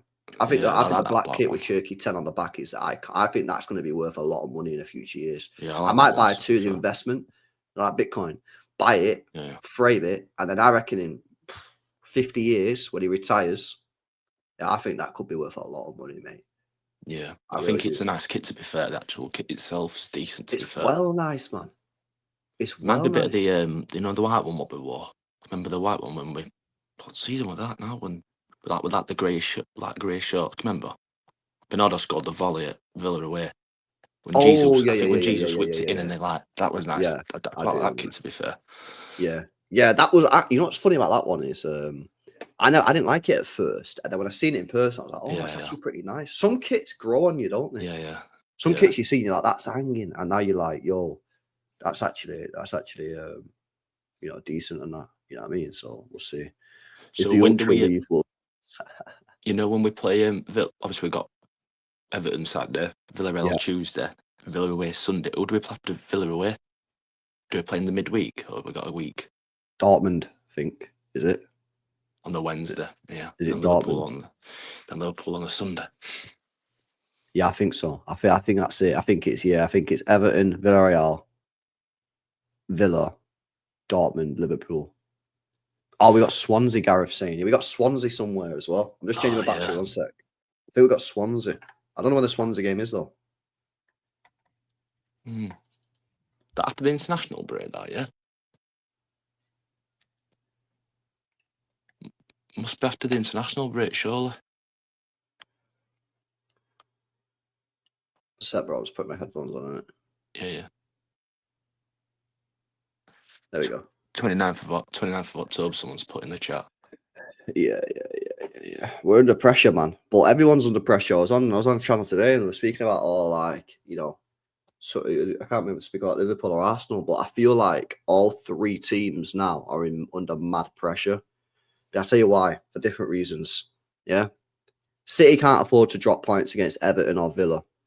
Yeah. Because if we do, Liverpool, then we got Liverpool and then we've got Newcastle away straight after Newcastle. So City really can't afford to be dropping any points, against these next two sides. Arsenal, they're under pressure because their next four fixtures are winnable games. And they're looking at City, got Villa, they're looking at City, got Liverpool, Liverpool got City, Liverpool are in a bit of a bad form right now. So Arsenal are under pressure just because this is a bit of an opportunity for Arsenal to put a bit of a winning streak together. And then Liverpool are under pressure because they've just lost 3 games in a row and they've got City coming up soon. So I feel like all three teams are under big pressure now. I think that after this international break, man, I think this weekend, man. And also, I think don't Liverpool play Sunday? Yeah, they play Madrid on the is it Tuesday or Wednesday? No, I'm talking this weekend. Yeah, they play United. And Arsenal play at half-5. Yeah, so we play early. So we've got a great opportunity. We can get our game done. Hopefully we can get it dusted. Yeah, stick a bit of pressure on. Arsenal will probably be who they're playing. West Ham. Fulham away. Oh yeah, Fulham away. That's tricky actually. But let's just say they win. That puts a lot of pressure on Liverpool. Now they play United. I think they probably will win, but you never know. United. It's at Anfield, At Anfield. You know what? Amorim needs to just go there and just shit house it, bro. Yeah. Like, bro, you're gonna lose your job, innit? You know what I mean? You're gonna get sacked. Go there. Just defend for your life, man. Like, make it proper stinky. Did United get a draw at Anfield last season? Yeah, they did. They played well last year. Yeah, Maguire missed a chance later on, I think so. Stupid there. Yeah, but you know we play Liverpool, we play Dortmund, who the Liverpool plays at Madrid. Madrid, I think, yeah. Is that away or at home? Home. They got 2 home games. Right. Oh, no, sorry. Yeah, they're at home. I think they're at home against Madrid, and then they come to our gaff. But I think we're at home. Home to Dortmund. Yeah, we're home to Dortmund, home. Are they at home to Real Madrid, chat, or away? They might be away, actually. I'm not sure. Someone in the chat check if Real Madrid is at the Bernabeu for Liverpool or if it's at Anfield. I can't remember, man. That'd be decent if they've got to go Bernabeu. That'd be pretty good, isn't it? Oh, nah, the chat saying they're at Anfield, man. Looks like. Yeah, still a big game though, isn't it? It takes a lot out of a lot of the energy out. You know what I mean? Yeah, because they lost to Galatasaray a little bit, didn't it? So yeah. Put a bit of pressure on them, man, and they're not looking good at minute though. Liverpool, I don't know what's. I think Slot's fucking up, bro. Yeah, why is he coming out and like slagging people off and that impressing? Do you know what I mean? He's losing his head a little bit, isn't it? I think he's rattled a bit, if I'm being honest with you. You know, people say that all the time. Oh, he's rattled to try and piss people off. I genuinely think he's a bit rattled. I think, what Liverpool need to do, midfield. I think McAllister's causing them a big problem. I don't think McAllister's working in this setup right now. If it was me, I'd be playing Gravenberch and I'd be playing Zabozo in midfield. I'd then give Wirtz free role, free license in that 10 position. If it was me, bro, to be honest with you, I wouldn't be playing Isak. I'd play Ekatike. I'd be playing Ekatike, man. Yeah, and by the way, I absolutely rinsed Hussam on this point yesterday. Yeah, he didn't know what the fuck I'd hit him, because I cooked him big time on the Ekatike thing, I think they'll play better with Ekatike, right? And then Hussam said, no, but we need Isak because he'll get the 20 goals. And then he said, yes, Ekatike means Salah and Gakpo will score more, but I need Isak's 20 goals, right? And that's what he said. He says he reckons he'll score 22 goals. Well, Ekatike's already scored 3 Premier League goals. Yeah. I think Ekatike, if you started Ekatike at Liverpool week in, week out as a striker, I think he gets 20 Premier League goals. I think he's back, bro. I think Ekatike is a good player. But the problem is, they're just looking at price tag and they're going, well, we've got to play Isak, because we've paid. And I get it to a certain degree, but by the way, chat, this is not reactionary. I said this before they signed Isak. I said they don't need Isak. Ekatike's mint. They should upgrade the left wing position and buy a centre half. That's what I said. And I think they'll regret. Maybe they won't. Listen, if Isak scores 30 Prem goals, they won't regret it. I don't think Isak's that good. I think Isak's overrated. I had a conversation with chat and everyone before. Isak, he might be top 3 strikers in world football, top 4 strikers in world football right now. If you went back 15 years ago, he wouldn't be top 10. I said this to Martin the other day. I've gone about Cavani and Falcao, and I said if they were playing now, they'd be up there, man. Yeah, I always use Cavani as the perfect example, because back in the day, Cavani was not known as one of the top elite best strikers in Europe, right? Yeah, he just wasn't. He was never involved in the conversation.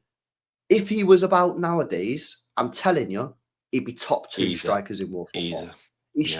I remember having a debate with a chat a couple of months ago. Cavani is clear of Isak. Yeah. Clear. You know how many goals that Cavani scored in one season at PSG? 50. Yeah, bagged in here. Oh, it's PSG. There we go. Do that again. When people, this pisses me off, Elliot. When people do this, he did it at PSG, or he did it there, or he did it there, or he did it there. Well, let Isak go PSG then and score 50 goals in a single season. Yeah. You think he would? Did Mbappe ever score 50 goals at PSG? Did Messi ever score 50 goals at PSG in a single season? No.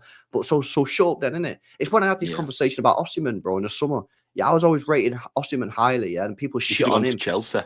Bro, this is what I said this. I said, why Chelsea not going for Osimhen? Chelsea fans were getting on to me saying, nah, we don't want to break the wage structure. And what's he ever done? I said, he won a title with Napoli or whatever. He then went to Turkey. Yeah, and you know what I get? You know, it happens all the time. Or is he doing it in Turkey? All right, so talk to me about his record for Nigeria.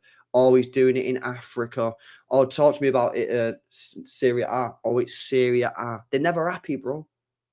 They're never happy because you've muddied their argument, and then all of a sudden they just start throwing out these bullshit things like he does it in this shit league, or Africa's fucking shit. It's just like, you can't win. See, basically what you're saying is, I can't win this argument because you just don't respect anything unless it's in La Liga, Bundesliga, or the Prem, basically. Yeah, and as well, LB, they do it with Holland as well, with Norway.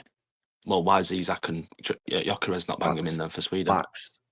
Facts, bro. Facts, yeah. Haaland's got like 51 goals in 48 games for Norway. Oh, he does it against Farmers. All right, and well, how come Isak scored 16 goals in 50 games? He's playing the same fucking teams. I said the other day, I can't remember where it was, I said to one of the lads, I think it were, at the minute, there's no better player in the world than Haaland at the minute. Like, on form, maybe Yamal, like these men, when they get up to form, I think maybe they you're have a right. I think but right now he's the best player in the world. he's unbelievable, You know man. he's on a 9-match goal scoring streak for Norway. Yeah, it's nuts, isn't it? 9-match. Should I see what their record is? Is it Vardy for Leicester? No, I'm talking international. Because I think international's really impressive. And he got like 52 goals in like 45 games or something for Norway. Yeah. What's the record? Man. Let's have a look what this is saying. Haaland is on a 9-match scoring streak, for Norway. There is no specific mention. It doesn't say what about other countries. Let me see. I don't know if this thing like exists. Yeah, what's this? Record for most consecutive matches with a goal in men's international football. Yo, the record's 10. Milan Galic for Yugoslavia in 1960. Really, yeah? He might do that, you know. Well, let me just double check this. Am I chatting shit? Am I the one giving misinformation out here? I'm pretty sure I checked it this morning. I swear down he's on a 9-match goal scoring streak. So he's one off. Right, let's have a look. Right, so this last two, he scored in both of them. Right? And then it was before that, it was the international break. Yeah, before that was the other one, a friendly. He scored in that. That's 3. Estonia, 4. 5, 6, 7, 8, 9. He's on a 9-match streak. Unless chat, can someone fact check this? But in fact, let me share my screen. Let me share my screen so you guys can see it, just to make sure I'm not being fucking stupid. But I'm pretty sure I'm doing this right, innit? Let me have a look at this. Share screen. Haaland stats, yeah. Right, so this is the last one here. Yeah, obviously didn't play that one. Right, but played that one. That's 2, 3, 4, 5, 6, 7, 8, 9. Yeah. Jesus. That's legit, isn't it? Yeah. And then look at this. Who's the next game? Norway.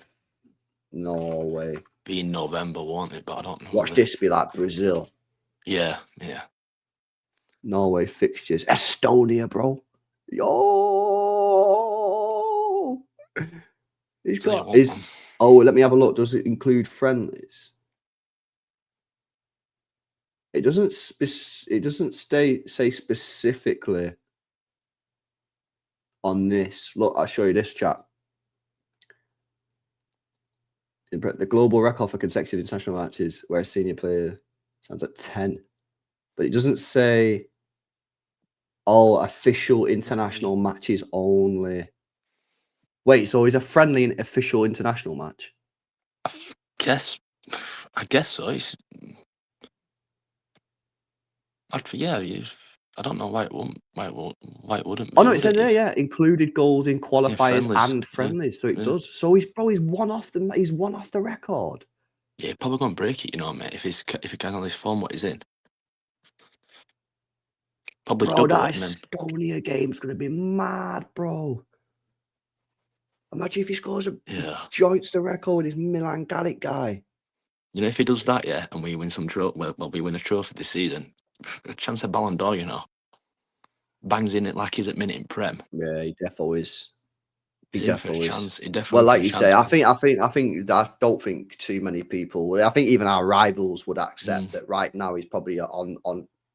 So far, if you had to say right, start of the season to now, Ballon d'Or, Haaland. Yeah, Haaland, isn't it? Has to be. Yeah, because Jamal's been out a bit and all, and he's been injured, so you know what I mean. You can't even have him in conversation, and nobody else really. Mbappe, nah. Yeah, I know he's obviously got decent stats, but Vinny, nah. Bellingham, nah. Yeah, it's looking good for him, man. He's just got to carry on, innit? And just got to get him through with our injuries. I was going to think Kane, to be fair. Kane's got to be up there. Not Mbappe. Mbappe's a pure pens man, but Kane. Yeah. Kane, Is it 6 pens, is it, Mbappe? Wouldn't Something mad, surprise me. innit? Like, He's had loads. He's had fucking loads, bro. Every goal is a pen. But Kane's been on it, man, 100%. Yeah. I don't know why people are saying YouTube's broken, man. Is YouTube not working? Nah. There people are saying YouTube's not working tonight. Is it down? I think it might be down. is it, yeah. Yeah, it's a error playback. Yeah, it's down, man. Don't know why it's down. You know, weird. I suppose people can still see us because people in the chat. Otherwise, it's a bit weird. Now for YouTube, it's fucked tonight. Yeah, I just put. Funny enough, I just clicked Argentina versus Colombia under 20s World Cup on. It's not working. Right. Anyways, let's. Yeah, would you just before you go? Would you have in your team on Saturday? What's your starting 11? Donnarumma, Hozanov, Diaz, Gavadio, or O'Reilly. If he's fit, Rodri. If not, Nico G, Reinders, Foden, Cherky, Haaland, Doku. Same. Yeah. The only thing is, so Grealish ain't playing, is he? Because he's on loan. No, he's not allowed. No, not allowed to play. I wonder if he'll go Nunes then against who would be on their left. Who plays on their left? That in guy. Is that how it is? Oh, yeah, he's taking to I be know. fair. That's what I'm saying. I was thinking that this morning. I was saying, oh, you know what? I might go Nunes, and then I was like, no, actually, that in die, man. It's meant to be pretty decent, mate. Yeah, it's meant to be pretty decent. So, I'd probably just run Hozanov. Hopefully, we can get the game won. I mean, it's tricky, man. Everton are in form, man. They're a good side. I think they're like 7th, aren't they, in the league already? Yeah. Difficult. They won't. I don't think we'll create too many chances, which is why I think you need to be playing Cherky. You know what I mean? With Moyes, Everton, they're not a team that's going to concede loads of chances in the game. So I think you need to have players like Cherky on the pitch. So no, big game, man. Every game's a big game now, man. Every game's a big game. Back from international break, pick up another win, take it into Villarreal, innit? The one thing that I've said though to the chat, is for me personally, I'm looking at performances a lot more now. Like before the international break, I was just like, let's just get the fucking win. Wins, let Brentford, let's just get the fucking win. But you ain't dominated the game, have we? Like 90 minutes. Not for 90 minutes. Not for 90 minutes, man. Yeah, like you said before, Brighton first half decent. Didn't dominate them, but we were decent. Brentford first half, I thought we were very good. Shit in the second half.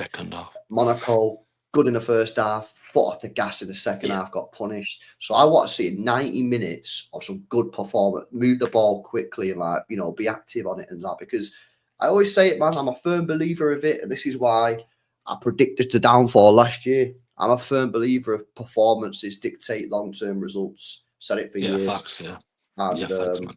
I don't feel like performances are warranting like losses. Like last year, this is why last year I went early because I could fucking see it, bro. Last year we were winning games. We shouldn't have drew them. We should have fucking lost them. Yeah. And I was like, yo, we're scamming wins here. Look at the Wolves game away when Stone scored late on. Last kick, we were scamming wins left, right, and centre. Fulham at home. We should have been 3-0 down in the first 3 minutes, like 10 minutes of the game. And I was like, yo, this is going to go south real quick, man. And that's why, bro. Yeah, as soon as we lost a couple games, I was like, lads, I think we fucked here. And people didn't like it because people was like, we've only lost a couple games, relax. I was like, you think I'm just reacting for reacting's sake? I'm not. I'm looking at the whole body of work of the season. And I'm telling you now, we're in the shit. Now, the good thing is, I don't think we've been playing badly. I don't think we've been scamming wins. But I want to see us just ramp it up a little bit. Again, I'm not asking for prime Barcelona football. Yeah. I'm just saying just ramp it up a little bit. Yeah, increase it. Like the first half performances have been pretty decent, I think. But it needs, but you can't, if we're not burying teams, you can't be taking your foot off the gas, man. So, yeah, these next few games, I do want to see us. Not only that, though, I want to be going to that Liverpool game confident. If we scam a win against Everton and we scam a win against Villarreal, and it's good. We'll be on a 9-match winning streak or unbeaten streak. That'd be decent, yeah. But I kind of want to go into that Liverpool game with a little bit of form, with a little bit of like decent performances, and go right. Come on, fucking do this, It's full send it, yeah. So, especially with being it's at home as well in Liverpool. Yeah. We need to be on it, man. We need to fucking turn it up there, man. We never have good results at Anfield, so it's a big game, man. Just full. And not only that, man. Like you can't be this passive person who just goes, "Oh, it's all right if we get a draw. They'll drop points." No, it's our responsibility. If you want to win the league, especially at home. Yeah, okay, you're away. Go Anfield, take a point. I think most City fans would shake your hand on a point at Anfield, right? But when you're at home, our responsibility to take the points off them, man. You can't just be fucking drawing and saying great point, and then just saying, "Oh well, let's hope that Burnley beat them." It's like no. Yeah, do his own thing. That's what we've always done. Exactly. Let's go take the points off them. Yeah, they will drop points, but then we got to go to Anfield to take a point there all day long and see what happens, man. But I'm looking forward to it, man. I reckon this month, it's a big month, man. I think this is the month where people could go, and because you know what it is, a lot of people have disrespected City. I think. Yeah. I'm not saying you have to say City are going to win the league. Yeah, I'm not saying that, but some people have been like. And by the way, some City fans as well in the chat have been saying this. Some City fans have finishing 5th, finishing 4th, finishing 6th. How can we finish 5th when we finished 3rd last year and it was terrible? That's my point. We finished 3rd last year. We've signed Reinders. We got Foden back. Rodri's back. Haaland's the best player he's ever fucking been. Yet we're going to go backwards. What? We had an injury crisis. We were playing some fucking Simpson Pusey at centre half, mate. What are we doing here? Yeah, no. We're in a way better position. Now, defo, man, let me do these chats before we get off, bro. Big up to Robertinho from before, man. I did see it, bro. Sorry, man. I forgot to pull it up, man. Big up Woolfield, man. You get relegated. I'll let him know, man. I'll let him know. Big up to you, bro. Big up Spartacus as well for the 16 months. Says we need to get Elliot Anderson, Wharton, Yamal, Musiala, Elise, Kane, and Mbappe. Fucking come on, man. Yeah. Fucking get you in the sport. Get this Viana geezer out of here, man. Get you in the fucking job, lad. Yeah, we'll get you a visa. Come on, bro. Now, big up to you, Spartacus. Big up for 16 months, man, as well. I appreciate it. And big up to Yannick as well for 6 months, half a year, man. It says off topic, but a question for everyone. What was the most stressful title winning season? Mine was a 2018, 2019. Stressful. The Villa game. The Villa game was stressful, man. The 2-0 down and then fuck. It's as soon as Rodri scored that goal, I thought, you know what, we're winning this, innit? You know what I mean? The Aguero obviously one were a bit mental, but I don't know, the Aguero one just felt like, I don't know, something was going to happen, innit? And then... Well, the Aguero one, the first 45 minutes wasn't stressful at all. We went 1-0 up and we were fucking cruising. Yeah. Whereas the Aston Villa one, that went south real quick. We concede a goal after 20 minutes. So 20 minutes into the game, we were fucked. And then we went 2-0 down and we were like, yo, Matty Cash, weren't it, man? And then... I don't know. Man. Villa one more tense, I'd say. Yeah, the Pellegrini one was calm. That was nice. That was nice, man.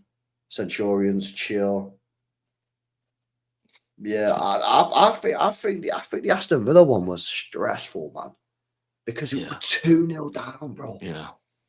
And you're playing Villa. And remember when he was chucking Zinchenko on at left back and that, and he was just going mad.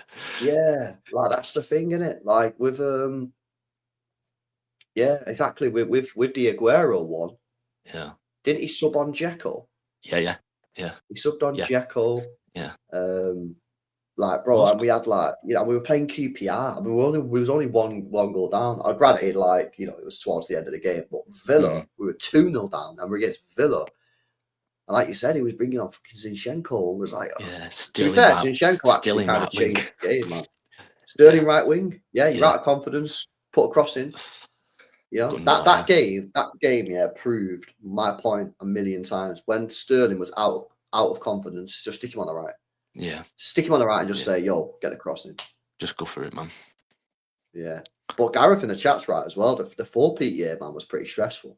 Yeah, well, yeah. Oh, that Ortega save, man. Bro, you know the Bozo thing, yeah? Spurs away. Bro, I seen it again the other day. Yeah. Did you go? Yeah, Spurs away. Bro, when the Kanji done that thing, yeah? Oh, mate. What? What is happening? It was Son as well, weren't it? So you're like, he's seen in it. And then when he just fucking stuck his foot out, what? I seen a video again the other day. It was on TV, and I was just like, I'm watching a Kanji, and I'm thinking, what on earth are you doing? He did it a lot. That Remember the Champions League final? Yeah. Edison full of save off. You're like, Yeah. what is he doing? Yeah, I've seen it, man. It's just Mad. like, some Mad players, bozo. some players just have that bozo gene, man. When you just look at Massively. them and you're thinking, like, what are you doing, man? I don't Yeah, know. I don't know what he was doing. I don't know. Genuinely, I have no idea what he was doing. Like, bro, like, this 5 minutes to go at a game, yeah. Just get the ball out your feet. Yeah. If it was me, if I was playing in that game, 5 minutes left, yeah. 'Cause I think that shot was in the 86th minute of the game. Late on. Bro, Yeah, if that late was on, me, yeah, and I get the ball, bro, I'm getting rid of it, mate, straight away.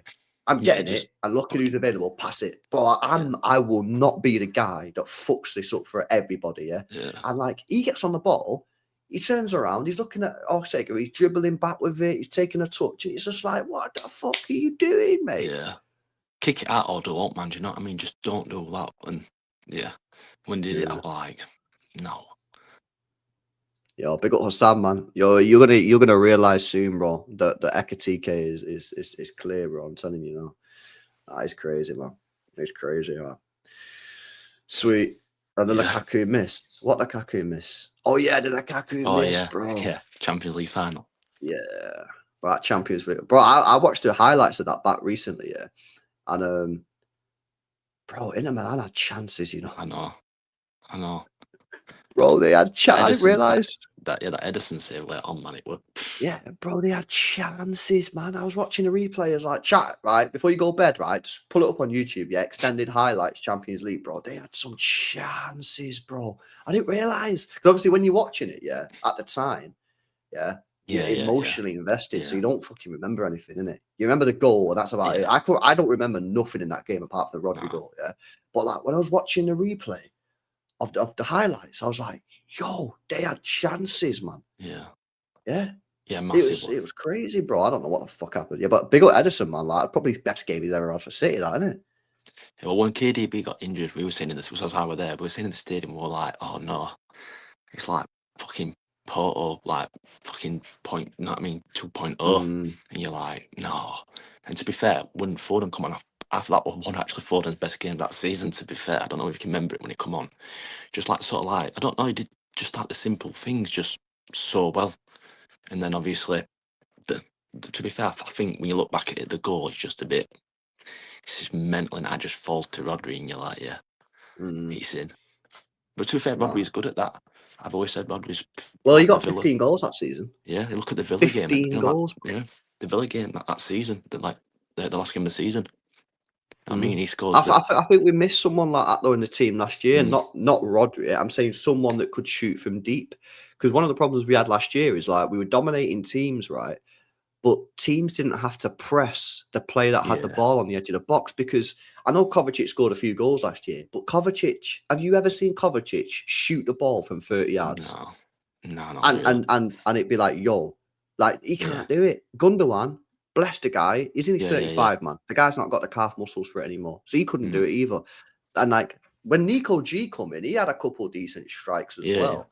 But that's the problem last year. Is I think Reinders will be good at that. Well, it changes our world now because Reinders can do it, Foden can do it, and obviously Foden was just not there last year. Rodri can do it, Reinders can do it, Foden can do it. So now all of a sudden, Cherky might be able to. I don't know fully if he can do it, but all of a sudden, that Marmoush can do it. As Gaz says that, all of a sudden now you've gone from having literally 0 players that can shoot from distance to now having like 4, 5, 6 players.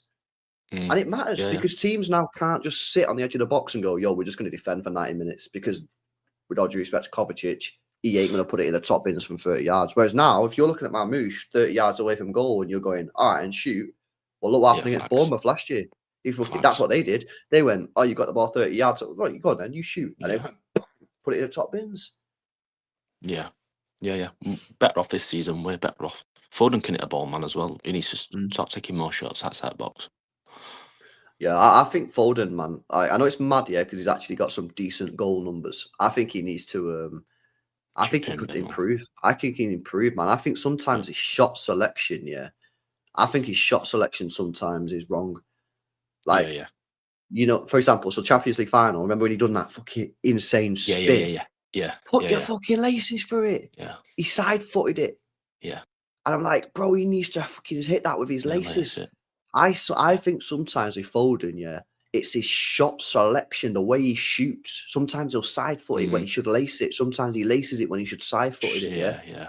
Now, maybe will he get better with that with time? But by the way, it's not a criticism. Well, it kind of is, but like I'm not cooking the guy. Just the guy still last year in probably his worst season for Manchester City still scored 15 goals. Yeah. And people say he was dog shit. He scored 15 goals in a dog shit year. So I'm saying, like, I think for me, I think Foden should be hitting. I think he should be hitting 20 goals a season or comps, bro. Yeah.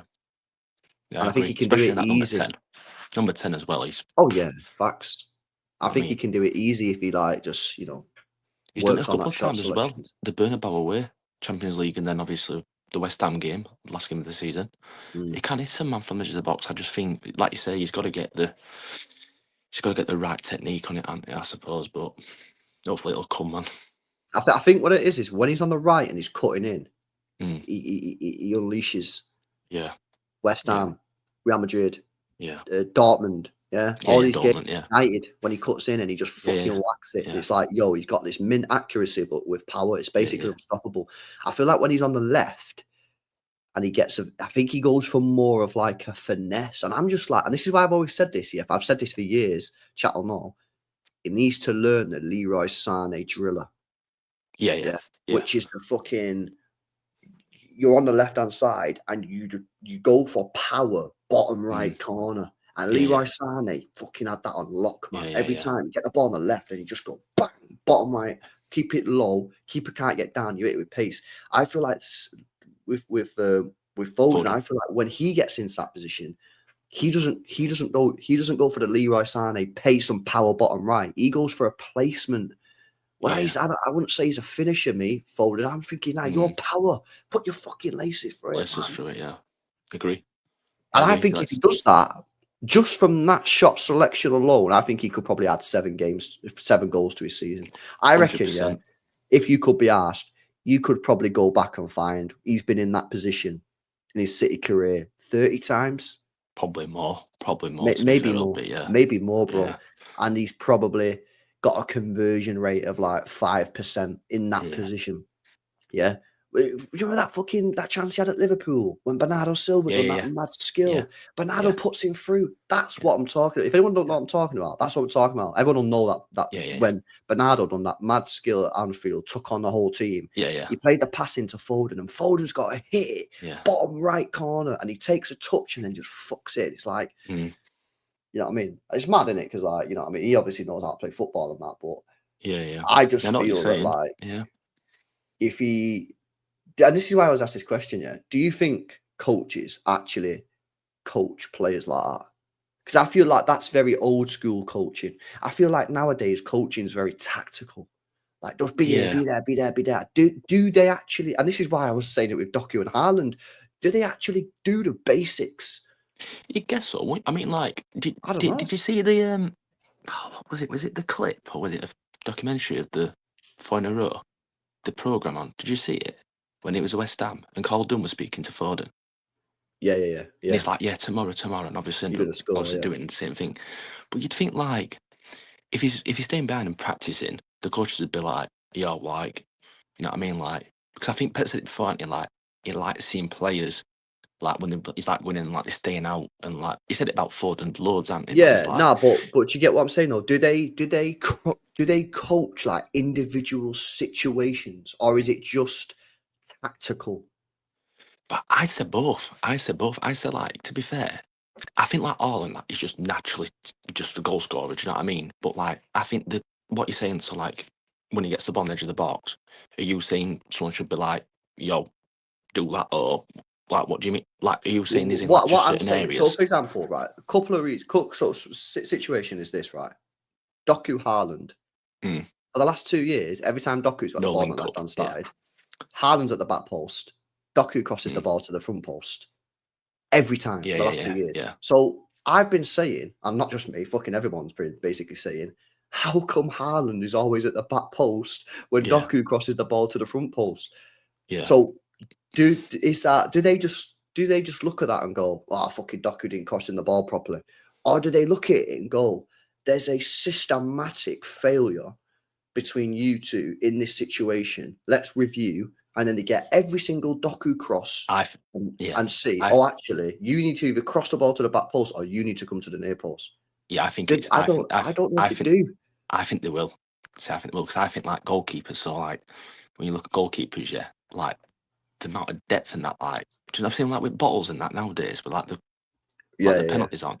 It's like, obviously that's got to come from like the analysis or someone in the club, hasn't it? But but that's more like, I feel like that with the penalties though, that's more like sort a of moment, more like a moment thing. Do you think that a coach at City sees the Foden thing on the left and goes, you know what, Foden, when he gets in this position on the left, keeps on shooting like this, whereas if he shot like this, it'd be better? Or do they just go, oh, I just missed a chance, unlucky, bro? I think they'd work on it personally.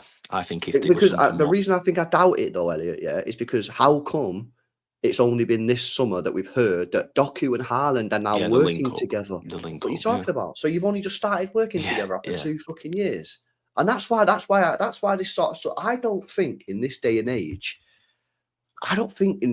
Coaches coach stuff like that anymore. I think it's more tactical positioning, and it's just like, yo, you just make sure you score at the end of it. I just don't think they coach stuff like that. I don't think it's old school. Maybe I'm wrong. Yeah, I don't know. I think I do. I do think that they do work on it, but I get You'd what like you're to saying. think they do. I get what you're saying. It's more like tactical and that nowadays. It is a bit mad, isn't it? It's like when you watch them and they're like, a lot of players are robotic, can't they? And I sort of get it. I sort of get that side of it as well. I think it has become a lot more like PSG last season. Obviously, it was a bit like I thought it was a bit of like a breath of fresh air. To watch them actually like free themselves, like Dembele, sort of false nine. Do you know what I mean? And it's like, do you know what I mean? Like fairs and that. But I don't know.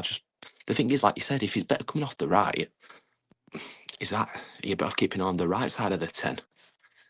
Do you know what I mean? It's pushed Rinders a little bit more forward if you're playing against the so-called lesser opponents. I don't know. The thing is with Foden is he's working really well with Doku on that left-hand side. Yeah, he is. Yeah. And I am really hesitant at disrupting this Doku form. Like, I just think that, like, bro, we've waited 3 years. We're finally getting a Doku that's like slamming on a pretty Did you see him play for Belgium the other day? I didn't watch the game now. Right wing. Yeah, he plays on the right foot. That's why he played for Stade Rennes. Yeah. So Savino played on the left, didn't he, for Girona? He played on the right. Yeah. I think, did we see it once, Chelsea? Which Chelsea away? Yeah. This is why I say, if you want inverted wingers, buy inverted wingers. Yeah. Don't buy wingers who play on the other side. It's not the same. Don't just think because he's a winger, so it's fine. No, playing as an inverted winger and playing as a natural winger is nothing. This is not the same fucking job, mate. No. Everything's different. Everything. Yeah. And that's why I get stressed out, because it's like, bro, if you wanted an inverted winger on the right, you had one. It was called fucking Cole Palmer. And if you wanted another inverted winger, go and get the other Donny called fucking Elise. Yeah. No, I agree. I think, like you see, for me, you can't do anything with Doku. So far, he's been. No, you can't. He's been unbelievable, man. You can't. Like this is why Mamouche has to work his way into the team, innit? Do you know what I mean? Mamouche. The thing is, Mamouche will be looking at Doku and thinking, are you going to keep this up? You've not kept it up for 2 years. Is this just a flash in the pan, a little bit of purple patch form? So, and Mamouche will rotate with Haaland. Mamouche can rotate with Foden. Mamouche can rotate on the left. He can rotate on the right. So I don't think it'd be short of game time. It's starting matches that I think Mamouche might be looking and going, oh, I'm going to come off the bench in pretty much every single game. I'm going to be playing every single game, but starting, well, if Doku carries on, I'm not playing on the left. Foden carries on, I'm not playing in the middle. Haaland's the man up front, and he tried me a couple of times on the right hand side, and I wasn't particularly great. And if Cherky starts slamming, I'm foot there as well. So, but this competition for places, this is what I've been asking for. So I'm not sad about the situation. Same, man. You know what I mean? Same. Sweet. All right, bro. Fucking half one, man. Jeez. Crazy, man. Time goes rapid, isn't it? It's actually wild, bro. Sweet, man. What's this game on it? Argentina are playing Colombia. Time's that? Kick off or is it? Oh, kick off. Now it's 20 minutes left. The under 20s 0-0. Let me see if Subia is playing. You seen the Subia bro on there? Yeah. Looks decent, doesn't it, man? But Chelsea linked with him as well, though, in the summer. Yeah, now. Chelsea will link with him as well. Let's have a look. Is he playing? Yeah, I got subbed off. Who else is on the pitch that I know? That's Soler. He's on left back. Plays for Bournemouth. Yeah. They signed him when Kirkez went, weren't it? Kirkez went and did this. Yeah. And they signed him in January, but I think they got this Sarko guy. Yeah, Danny. I messaged Danny before the first game for Argentina in this tournament. Yeah, chat. Remember the name? I messaged Danny and was like, "Yo, like watching Argentina. You watching it?" He said, "Yeah." He said, "Check this Sarko out, bro. He plays for Leverkusen." I was like, good player, bro. He's backsman. I think he scored like 3 goals in this tournament already. 19 years old, Alejo Sarko. Is he just out striker or does he? Yeah, he just looks like an out and out striker. How many scores he scored in this tournament? Let's have a look. Under 20s. In this tournament, bro, he's already scored 4 goals in 5 games already. Oh, and I was like, yo, he said to me, yo, check this guy out. And I was like, yo, I'll watch him then. He was fucking balling out, bro, straight away. I can't believe Dortmund don't sign these players, from South America, because you think like their academy and that. Like their team and like when they bring these players through and they do a bit of a mad one with them, you'd think like they'd be decent for like Dortmund because they get a bit of a chance in it. Yeah, no, 100. Well, Dortmund, I think Dortmund have just kind of accepted they're not serious. Yeah. They just don't give a shit. Players come through, then they leave anyway, didn't it? You know what I mean? That's the thing with Dortmund. They're just a bit of a selling club, I suppose. But bro, when I'm watching this Argentina youth teams, man. Oh, mate. Yeah, I agree. They've got some absolute fucking ridiculous talents in there, man. Yeah, that Acuna, he was playing today. He plays for Newell Old Boys midfielder. He got subbed off as well. Mint, that Delgado as well, plays for Boca Juniors. He's good. Mint, bro. Like, these players they've got are just class, bro. Yeah, they've got good talent coming through, man. Definitely. Mad Echeverri, Mastantuono. Oh no, I can't believe Mastantuono went Madrid, man. I know. He's getting game time as well, isn't it? Yeah. Alonso likes him, innit? Alonso likes him. See, he can play on the inverted route. I said because people keep saying, "Oh, he'll be the best 10 in the world." I said, I don't think he'll play 10. No. I think he'll be a right winger. Yeah, when I was watching him at River, I watched him quite a lot at River Plate. I watched quite a few River Plate games, bro, and I was like, I think the guy on the right hand side, bro, is like, they want him to be their version of Yamal, but that's kind of what he is. He's nowhere near as good as Yamal. I think he's probably going to be better on the right. I think if he can learn that drop shoulder, left foot bang. Yeah, he's techie as old, man. Yeah, he's techie as old, man. That's why Echeverri's position, it's like rotting, bro. That's why his positioning is just like, it's a shame. It's not a shame, but it's a bit of a mad one that also we signed Cherka, who are available for the price of it was available for, because you know what I mean. You're never going to say no to that. Do you know what I mean? But like them Foden. So you got Foden, Cherka, Mamouche. Oscar Bobbons played inside, didn't he, in academy? I don't know whether you've seen all of that, but yeah. I thought that was his best position. Yeah. So you've got a lot of 10s who can sort of play there, but I think it was Martin said to me, "What do you think about him on the wing?" And I'm like, nah. Echeverri? Yeah. I'm like, nah. I don't think it'd work. Nah. Because I'm not saying 100%, but I think he's playing on the left as well, innit? He's playing on the left as well, wasn't it? So I think with Echeverri, he's like, one of the things he's so good at is like going left and then right and then left and then right. Whereas if he's on the wing, I feel like it's kind of easier to defend him. Whereas if you put him up against a centre back, big fucking centre back, 6'3", guy can't move, and he's like fucking this guy's twisting him up. Yeah. Yeah, that's why Messi was so good, man, because he could go straight down the middle, man, drop his shoulder, going left 1 minute, right in the next minute. Like agility, innit? It's like agility and mad turn of pace. But I'm getting fucking stressed because he's not playing a single minute, man. Why is he not playing, man? Did the manager come out to something about the balance or something, wasn't it? He's saying he's saying the team needs to be better defensively before he can play at Echeverri. Bro, this guy came on, scored, or assisted, I can't remember. No, he scored, didn't he? Scored, equalised, 93rd minute of the game, to get my point. Yeah, massive point, and the guy's just like, didn't play him in the next game. Didn't even get off the bench. He's just like, He just fucking saved you back. He just got your point. You didn't give him an opportunity. Yeah. See, personally, I'm gonna put a bit of a bold claim out there. I'd rather have Echeverri on the bench than Rico Lewis. With the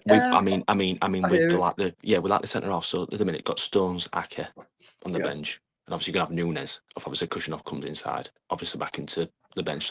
Into the first team. You've got Nunes, Ake, and Stones. I don't think Rico Lewis is, when Kovacic is on the bench, is going to get anywhere near that midfield. Plus, you've got Cherki on Mamouche coming back. So for me, why would you not put an Echeverri on where we can? Because let's be honest, me and you said it, haven't we? Like, loads of times. He can come on. He's got a little bit of like that spark. Like, I thought it's pretty mad. I thought he's the best player against Palace in the final. I thought he was probably when he come on and he's like he was the one wanting he the ball. affected the game. Yeah, he actually did shit, and he had a couple of opportunities. He could have scored. He had that chance when he could have got involved and scored a goal. So 100%. I mean, the thing is, like the same, like this summer, I always said I thought there was a place for him in the squad.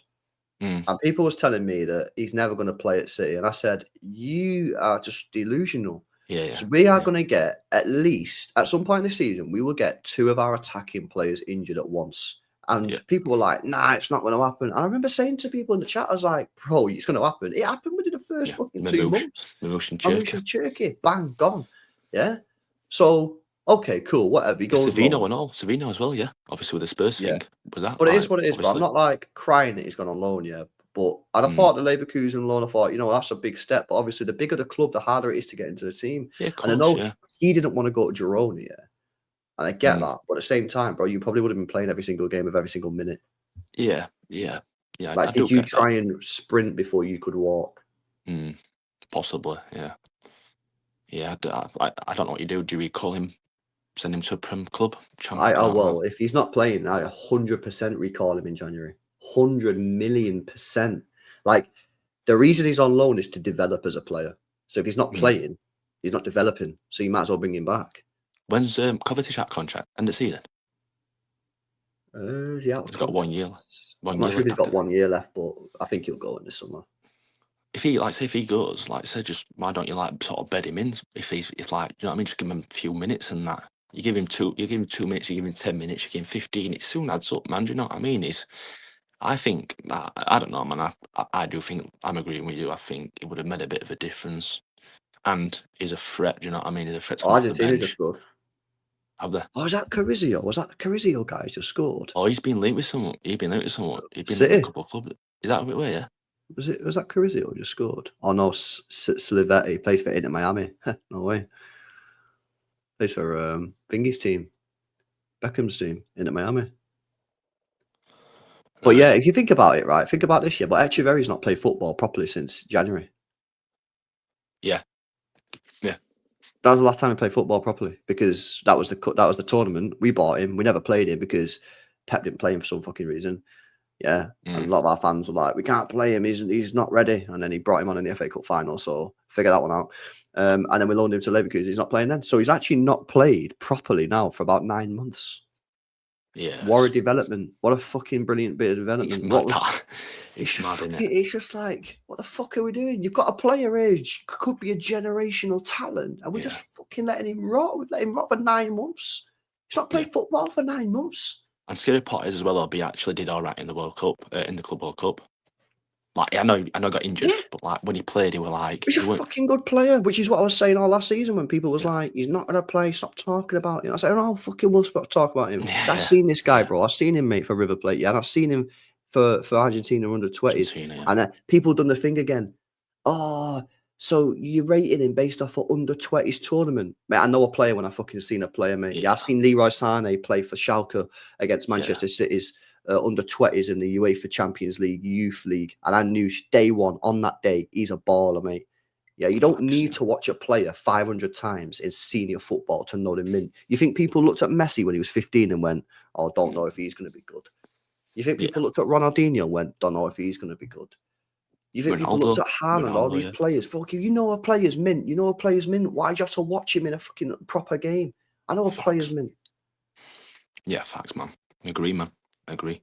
I just think it's a waste, innit? I think it's a waste. And It's fucking sad waste. It's a sad waste. He's generous potential, man, and we just he's not kicked ball for 9 months.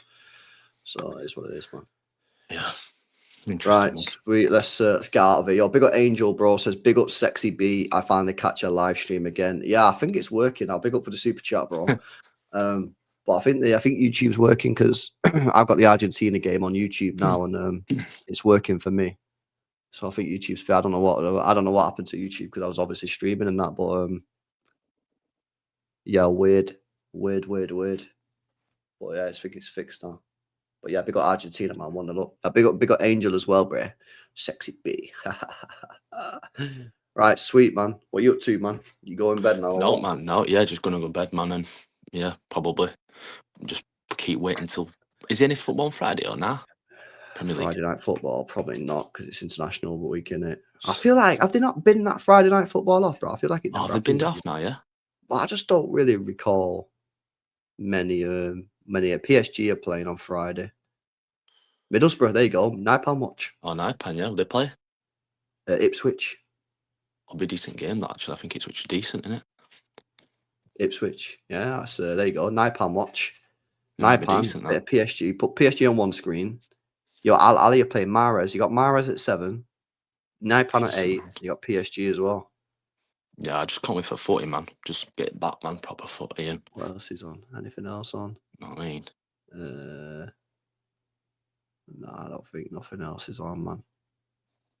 Just scrolling through. Nah, and then if you're up late, watch Fluminense. They're playing at 1:30 on Saturday morning. Yeah. Nah, man, There just you go. excited to get back to games, man. Get back to actual proper footy and yeah. Game some obviously Liverpool Sunday, so that should be decent.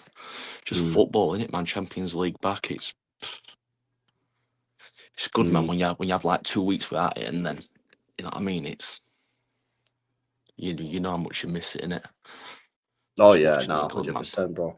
I was looking at it. You got League of Ireland, innit, on Friday. They play their games on a Friday. So Hugh was telling me, that basically what happened in Ireland, was they used to play their games at 3 p.m. on a Saturday. Yeah. But then everyone just wasn't going because I imagine people were just watching Premier League football and probably doing other shit and that. They were just watching. The league was like really struggling or whatever. He said apparently they had a meeting. He said, well, we can't compete with like fucking Premier League or whatever. Let's move the games to a Friday. People could just come out after work and anyway, it popped off. Bro, I went to a game with him, yeah. I'm watching Bohemians, bro. It was fucking sick. Good, yeah. Bro, it was mega, bro. It was fucking class, bro. Yeah, you got to go over, man. Bohemians, I went to, but obviously you got quite a lot over there, and the atmosphere was mega. You can. What time to kick off in that? Then did they have it like 8 o'clock or what? Quarter to eight on a Friday night. Is it? So everyone after work just go straight on the pubs and that. You know what I mean? Have a couple of pints straight to the ground. Yeah, the atmosphere's sick. They got flares and that. And you know what I like about them? They treat the fans like actual fans and not criminals. You know, in this country, as a football fan, man, like you do anything at a football game, bro, you're getting video by the police, man. They're kicking you out, they're arresting you, they're charging you. Over there, bro, they had flares. You can in the ground. They have a pub in the ground, yeah. Pints in glasses. You get Guinness in glasses. They got the tunes on, then. Bro. Everywhere, it's just like it's mint. And then I went to Scotland, yeah. I went watching Queen of the South, and it was just a complete opposite, bro. The police were on. You're not allowed to drink before the game. You're not allowed to drink in the game. You're not doing. I just said it was just like looking around and thinking this could be the same as Ireland, bro. I was basically in the same sort of stadium, and I was just like, but in Ireland, they're getting all these people. It's rammed. Everyone's having a great time. In Scotland, it was just like fucking just a bit dead. And it was just like, you fucking need to get on there. But obviously, apparently, what happened? Yeah, Celtic and Rangers had a big fucking kicked off big time. Big riot or something happened between Celtic and Rangers fans, and basically they just said, right, we're banning beers, we're banning everything. It's all dying off. Mad. What else? Anyway, sweet. Yeah, man. Right, lads. Have a good one, boys. See you tomorrow, yeah. Big up, Elliot, man. Catch you later, bro. Catch you later, bro.